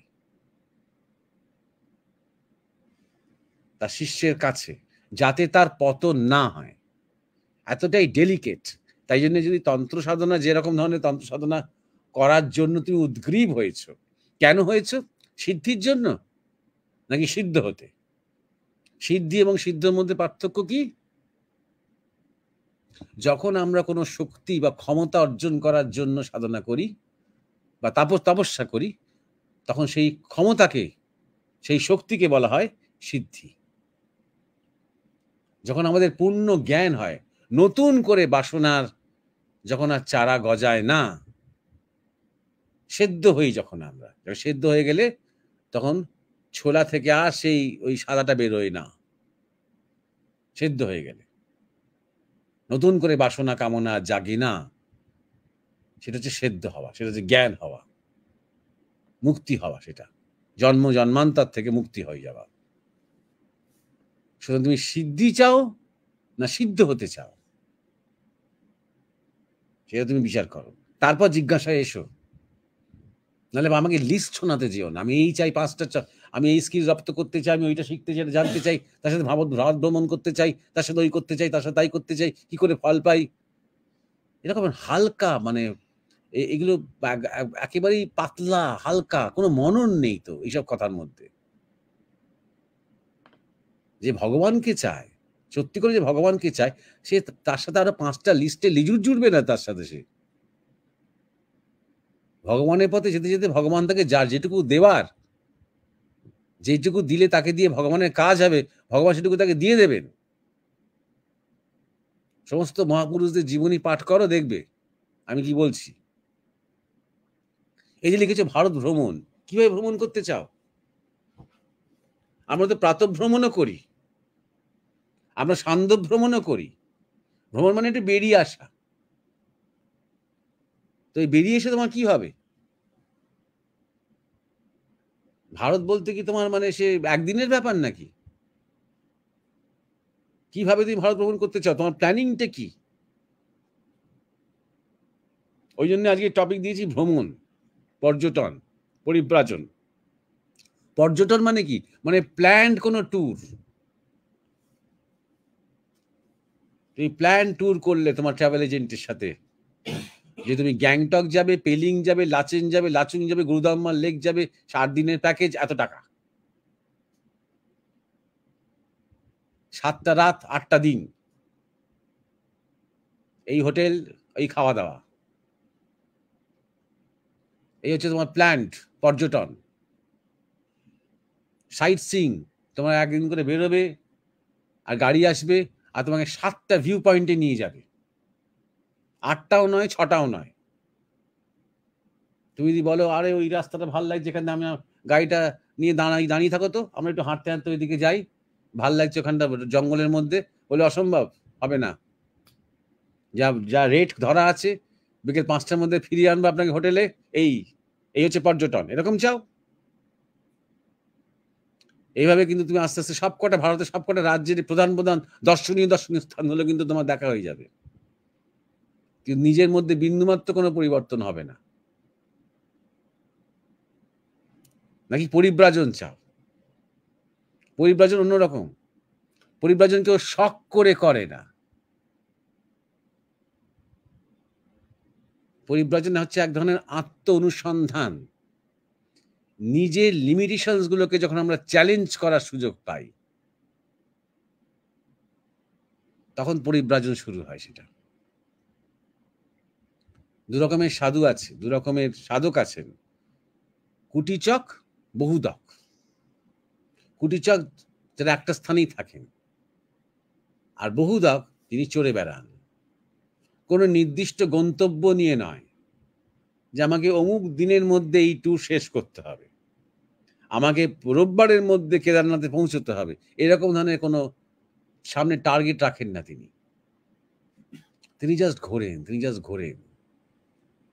মাঝে মাঝে দেখবে যে হয়তো কোনো বুড়ো মানুষ টেলিভিশনের সামনে বসে আছে, আর কোন নির্দিষ্ট প্রোগ্রাম দেখছে না, শুধু রিমোট নিয়ে ক্রমাগত এই চ্যানেল থেকে ওই চ্যানেল, সেই চ্যানেল থেকে সেই চ্যানেল, 50 চ্যানেলের মধ্যে কখনো খবর, কখনো নাচ, কখনো আলোচনা, কখনো খেলা, কয়েক সেকেন্ড করে দেখছে। আর তার নিজের মনে হচ্ছে যেন পুরো পৃথিবীতে কত কি ঘটে যাচ্ছে আমি দ্রষ্টার মতন দেখছি। পরিব্রাজকের ঠিক সেই রকমই অবস্থা হয়।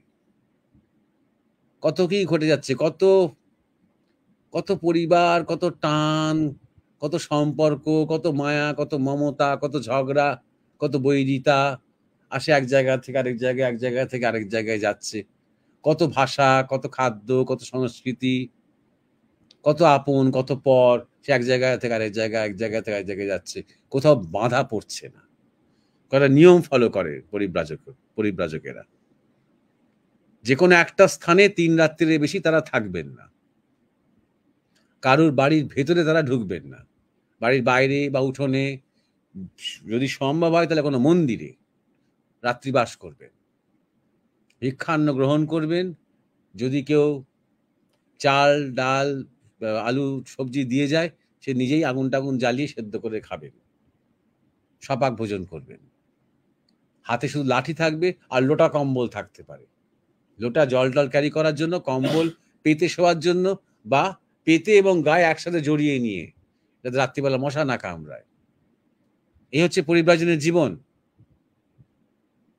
কেউ যদি খুব ভালোবেসে আদর করে ডেকে নিয়ে যায়, যাবেন, বাড়ির বারান্দায় শোবেন তিনি, এবং ভাত খাবেন না। সাধারণত পরিব্রাজন অবস্থায় সবজি খায়, ফল খায়, কিন্তু ভাত খায় না। অন্নের মধ্যে দিয়ে অনেক জায়গাকার দোষ হয়তো তার মধ্যে ঢুকতে পারে, কারণ সে তখন এক ধরনের সাধনার মধ্যে আছে। সে তখন বেশি ধ্যান জপ করছে কিনা বড় কথা নয়, কিন্তু ওটা একটা সাধনা। যেখানে যেখানে আমার আর্ট রয়েছে, যে আরামে, যে সেবাতে, যে অভ্যাসে আমি এতকাল ধরে নিজেকে মানিয়ে নিয়েছি, সেইটাকে চ্যালেঞ্জ করা, ক্রমাগত সেই ছকটাকে ভাঙা। এবং ভাঙতে ভাঙতে আমি যখন দেখছি আমার দেশ, তখন আমি দেখছি আমার অতীতকে, তখন আমি দেখছি আমার সংস্কৃতিকে, তখন আমি দেখছি আমার ইতিহাসকে, আমি দেখছি আমার নিজেকে, আমার নিজের উৎপত্তি দেখছি এবং আমার নিজের পরিণতি দেখছি। পৃথিবীর প্রাচীনতম সভ্যতা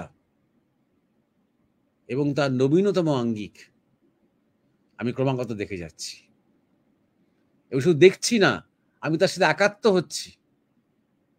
আমার একটা জীবন দর্শন তৈরি হয়ে আছে, সেই জীবন দর্শন আমাকে শেখাচ্ছে প্রেমিক হতে কিন্তু নির্বিকার থাকতে, প্রেমিক হতে কিন্তু নির্বিকার থাকতে, যুক্ত হতে কিন্তু মুক্ত থাকতে।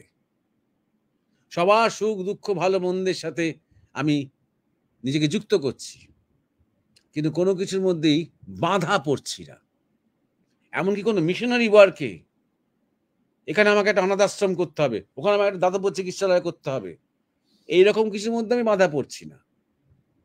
কারণ অনেক সময় সেই মহামায়া নানা রকম ভাবে মায়া হাতছানি দেয়।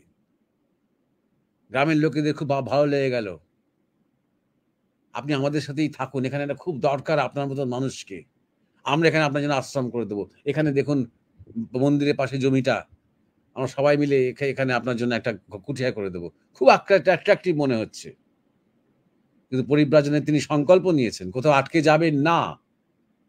এটা তার সাধনার একটা অঙ্গ, নিজেকে জানার একটা অঙ্গ। নিজের দেশ, নিজের চেতনা, নিজের সংস্কৃতির সাথে তার একটা, এই পরিব্রাজনটা শুধুমাত্র ভৌগোলিক নয়, তার নিজের চেতনারও পরিব্রাজন এটা।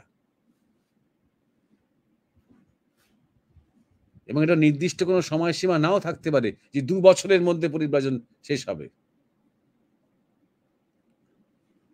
এবং এটা কোনো ফল আশা করে নয় যে আমি এই ফল পাবো, সে আশা করে নয়।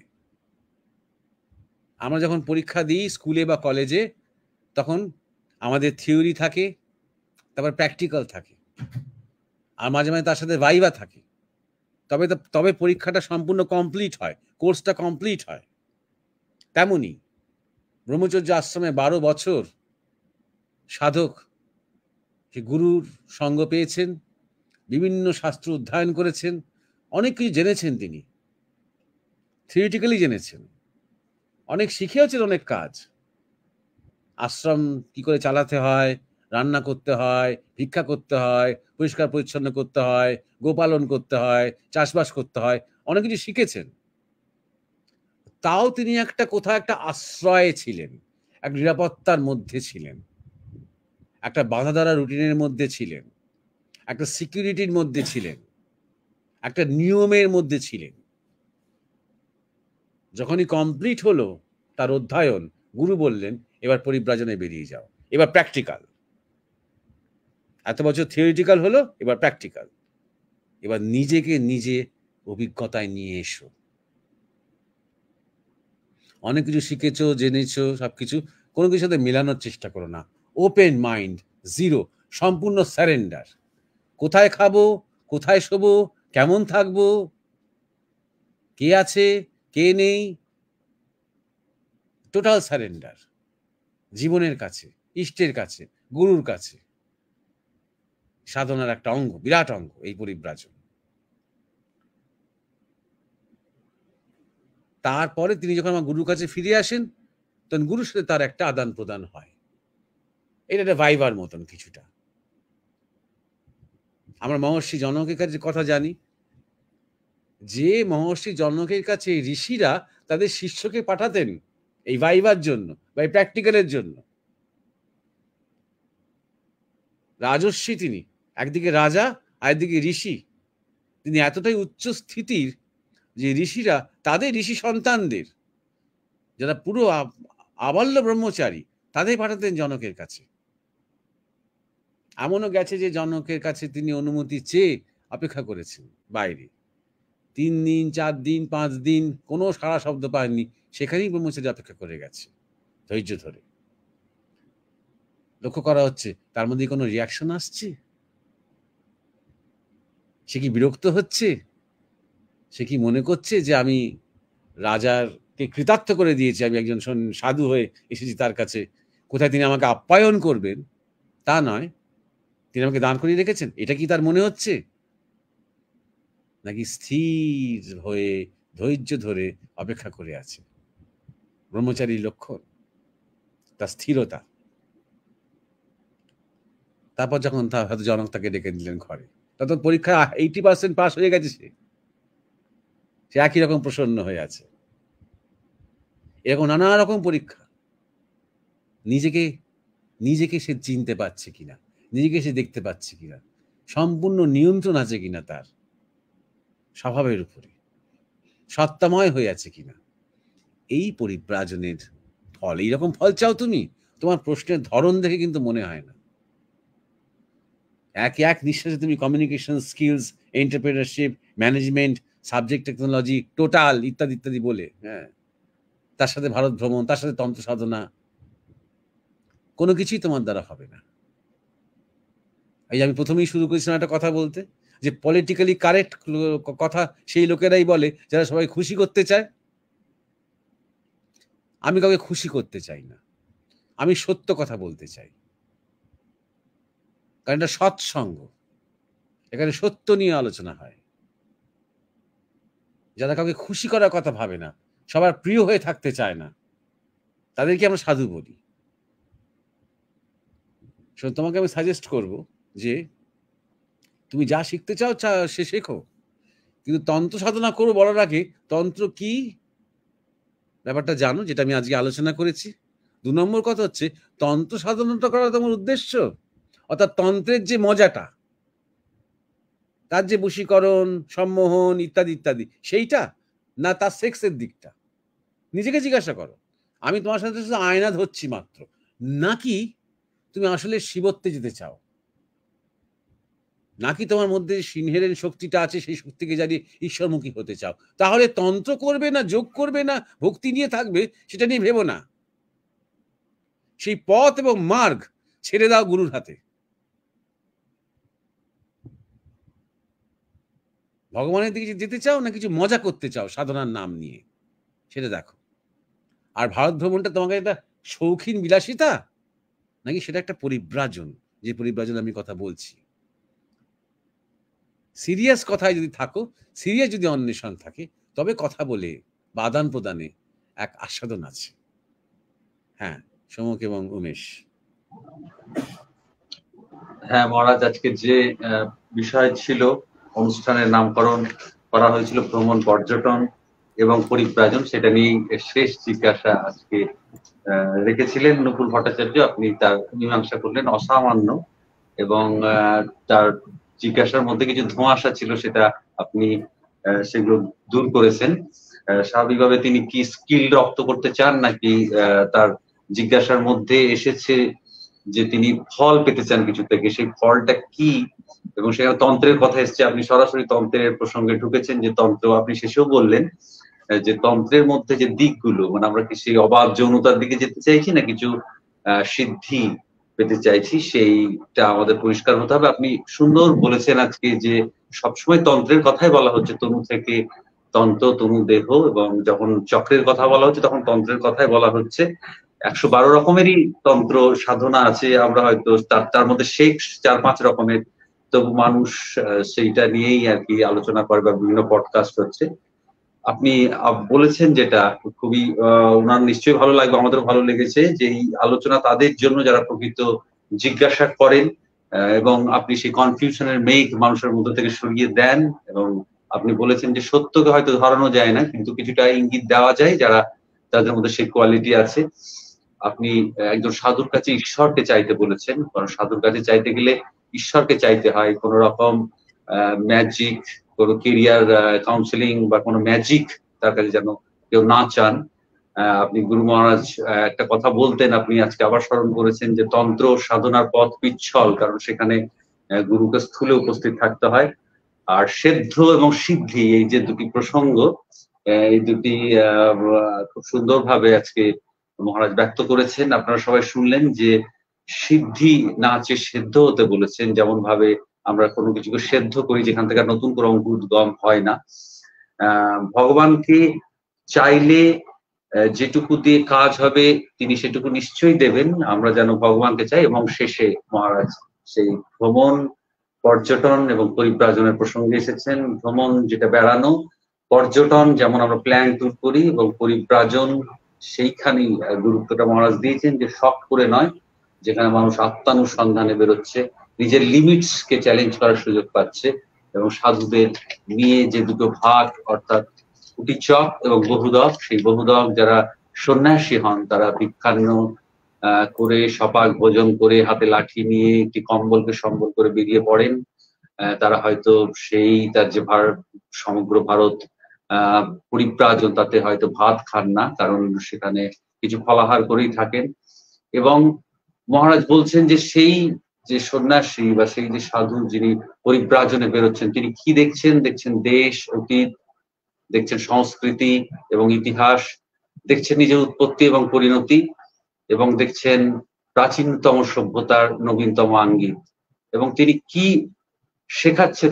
তাকে জীবন শেখাচ্ছে, জীবন দর্শন, প্রেমিক হতে, নির্বিকার হতে শেখাচ্ছে, যুক্ত হতে শেখাচ্ছে, কিন্তু মুক্ত থাকতে বলছে।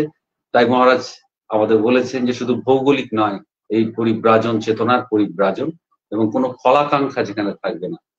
এতদিন যে 12 বছর বয়স থেকে যে ব্রহ্মচর্য আশ্রমে যে থেকেছে, এবং ব্রহ্মচর্য আশ্রমে যখন ছিল যে আর নিরাপত্তায় থেকেছে, আশ্রয়ে থেকেছে, নিয়মে থেকেছে, তার যখন সেইটা কমপ্লিট হচ্ছে, তখন প্র্যাকটিক্যাল যে কাজ সেটা হচ্ছে পরিব্রাজন, এবং সেখানে ঈশ্বরের কাছে সম্পূর্ণ সারেন্ডার মহারাজ বলছেন আমাদের। এবং তিনি জনক রাজার উদাহরণ দিয়েছেন। জনক রাজার কাছে ঋষিরা সেই ছাত্রদের পাঠ সম্পূর্ণ হলে সেখানে তার পরীক্ষার জন্য, প্র্যাকটিক্যালের জন্য পাঠাতেন, এবং সেখানে হয়তো দীর্ঘ সময় ছাত্রদের অপেক্ষা করতে হতো, মানে সেটাই একটা পরীক্ষা নিতেন তিনি, যে তার মধ্যে সত্যি সত্যি সেই সহনশীলতা এসেছে কিনা, ধৈর্যশীলতা এসেছে কিনা। এবং মহারাজ বলছেন আজকের অনুষ্ঠানে যে খুশি করার জন্য সাধু কথা বলেন না, সত্য বলেন তিনি। এবং মহারাজ সত্য বলতে চান, প্রিয় হওয়ার কথা সাধু বলে না। আজকের যে অনুষ্ঠান, সেই অনুষ্ঠান আপনারা যারা আজকে দর্শক হওয়ার বা সরাসরি থাকার সুযোগ পেয়েছেন, তাদেরকে ভালোবাসা জানাই। আমি মহারাজকে প্রণাম জানাবো আজকের অনুষ্ঠানের জন্য। এবং আমার সঙ্গে সমক ছিল। আমি একটু বলে দিতে চাই, কয়েকজনের আমরা জিজ্ঞাসা আজকের অনুষ্ঠানে নিতে পারিনি। তারা হলেন এসপিডি পরেশ, আকাশ মিত্র, সুমনা ব্যানার্জি, বানেশ্বর দাস, অরবিন্দ পাল, শুভঙ্কর শী।